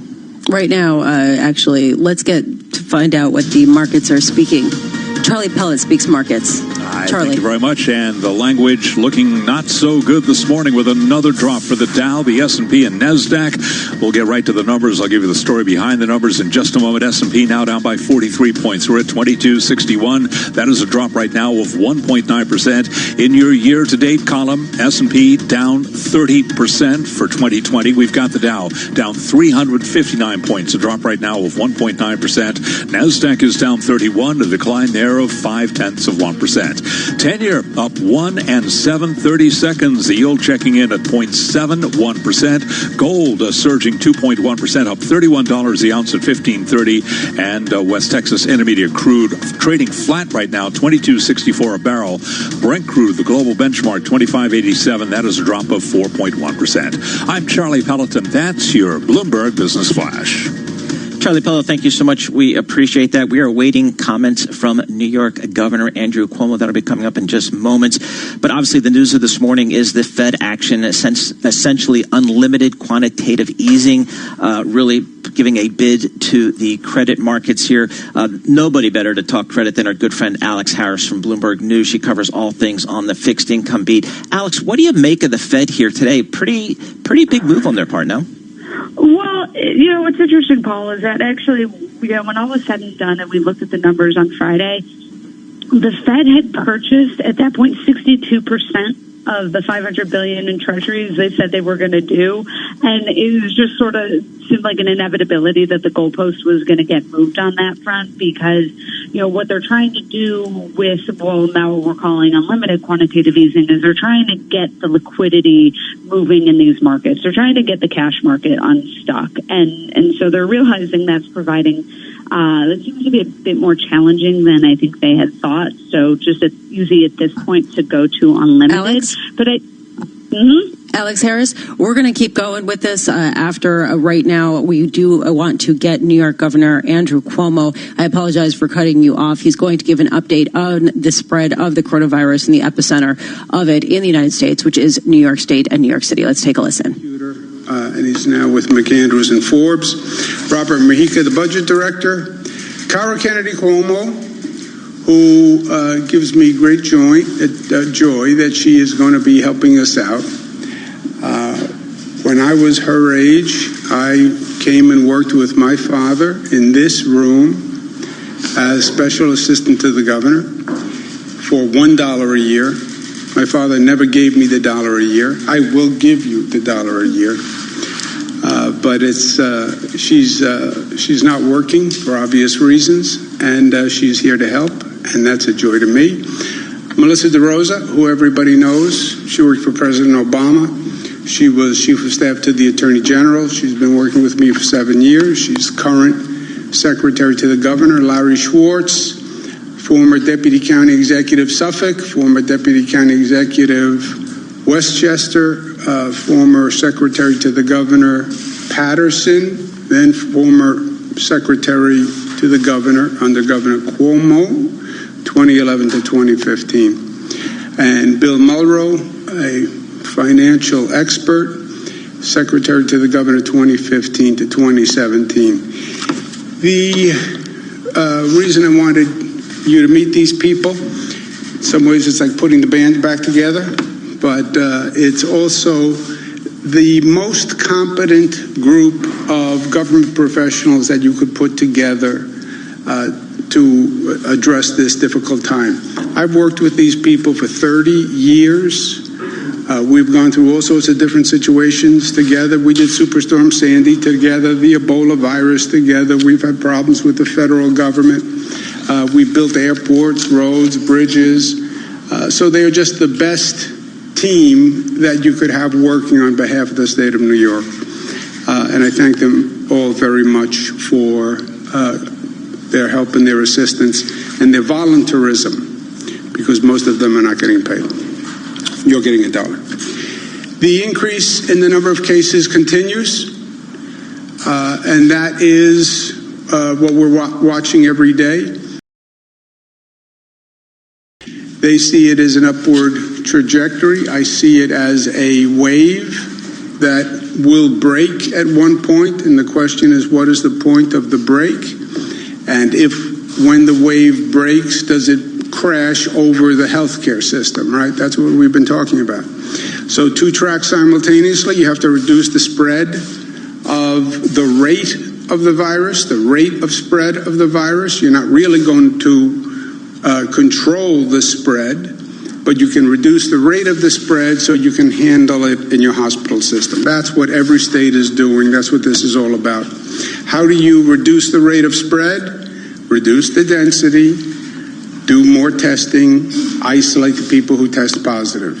Second track, increase hospital capacity as quickly as you can, so that at the apex of the wave, you have the hospital capacity for the people who will need the hospital capacity, which are the vulnerable people that we have been talking about.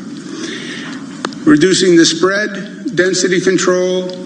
We've taken every action that government can take. Closed gyms, theaters, other high-density businesses, non-essential employees, social distancing. Matilda's Law, remember, this is about protecting vulnerable people, older people, senior citizens, compromised immune, underlying illness. Those are the people who are vulnerable here. That's the focus of all of this. The greatest density control issue right now is in New York City. I saw the issue myself. I told New York City I want to plan. Yesterday I said I want to plan on how they're going to control and reduce the density. I want the plan today. I want the state to be able to approve the plan. It has to focus on young people and the gathering of young people. I've said it before. You can get it. The numbers show you can get it if you're a young person, and you can transmit it. It's reckless. And it's violative of your civic spirit and duty as a citizen, as far as I'm concerned. If New York City needs legislation to enact their plan once we approve it, I would ask New York City to pass that legislation quickly. If they have a problem passing legislation, they should let me know. Also, on reducing the spread, increase the testing capacity. When you identify somebody positive, isolate that person. What we've done on testing is important. March 13th is when the state got the authority to start testing, right? Up until then, the federal government was controlling all the testing, and it was going through that bottleneck of a federal government. I don't mean that in a pejorative way, but it had to go through the FDA, the CDC. I said decentralize that task. Let the states do it. March 13th, the FDA allowed the state to start testing. In 10 days, we have gone from testing 1,000 people per day to 16,000 people per day. Well, how much is that? That's more than any other state in the United States is testing. That's more per capita than South Korea, which was the gold standard of testing. They were doing 20,000 per day on a much larger population, about double the population of New York. So we're doing 16,000, which compared to China, South Korea per capita is even higher. So in short, we're doing more testing than anyone. 2 points off that. Kudos to the team that put that testing in place and the nurses and the doctors. God bless them for being out there every day and doing it. But also, our numbers will be higher on positives because we're doing more tests. We have multiple locations working now, and we'll be increasing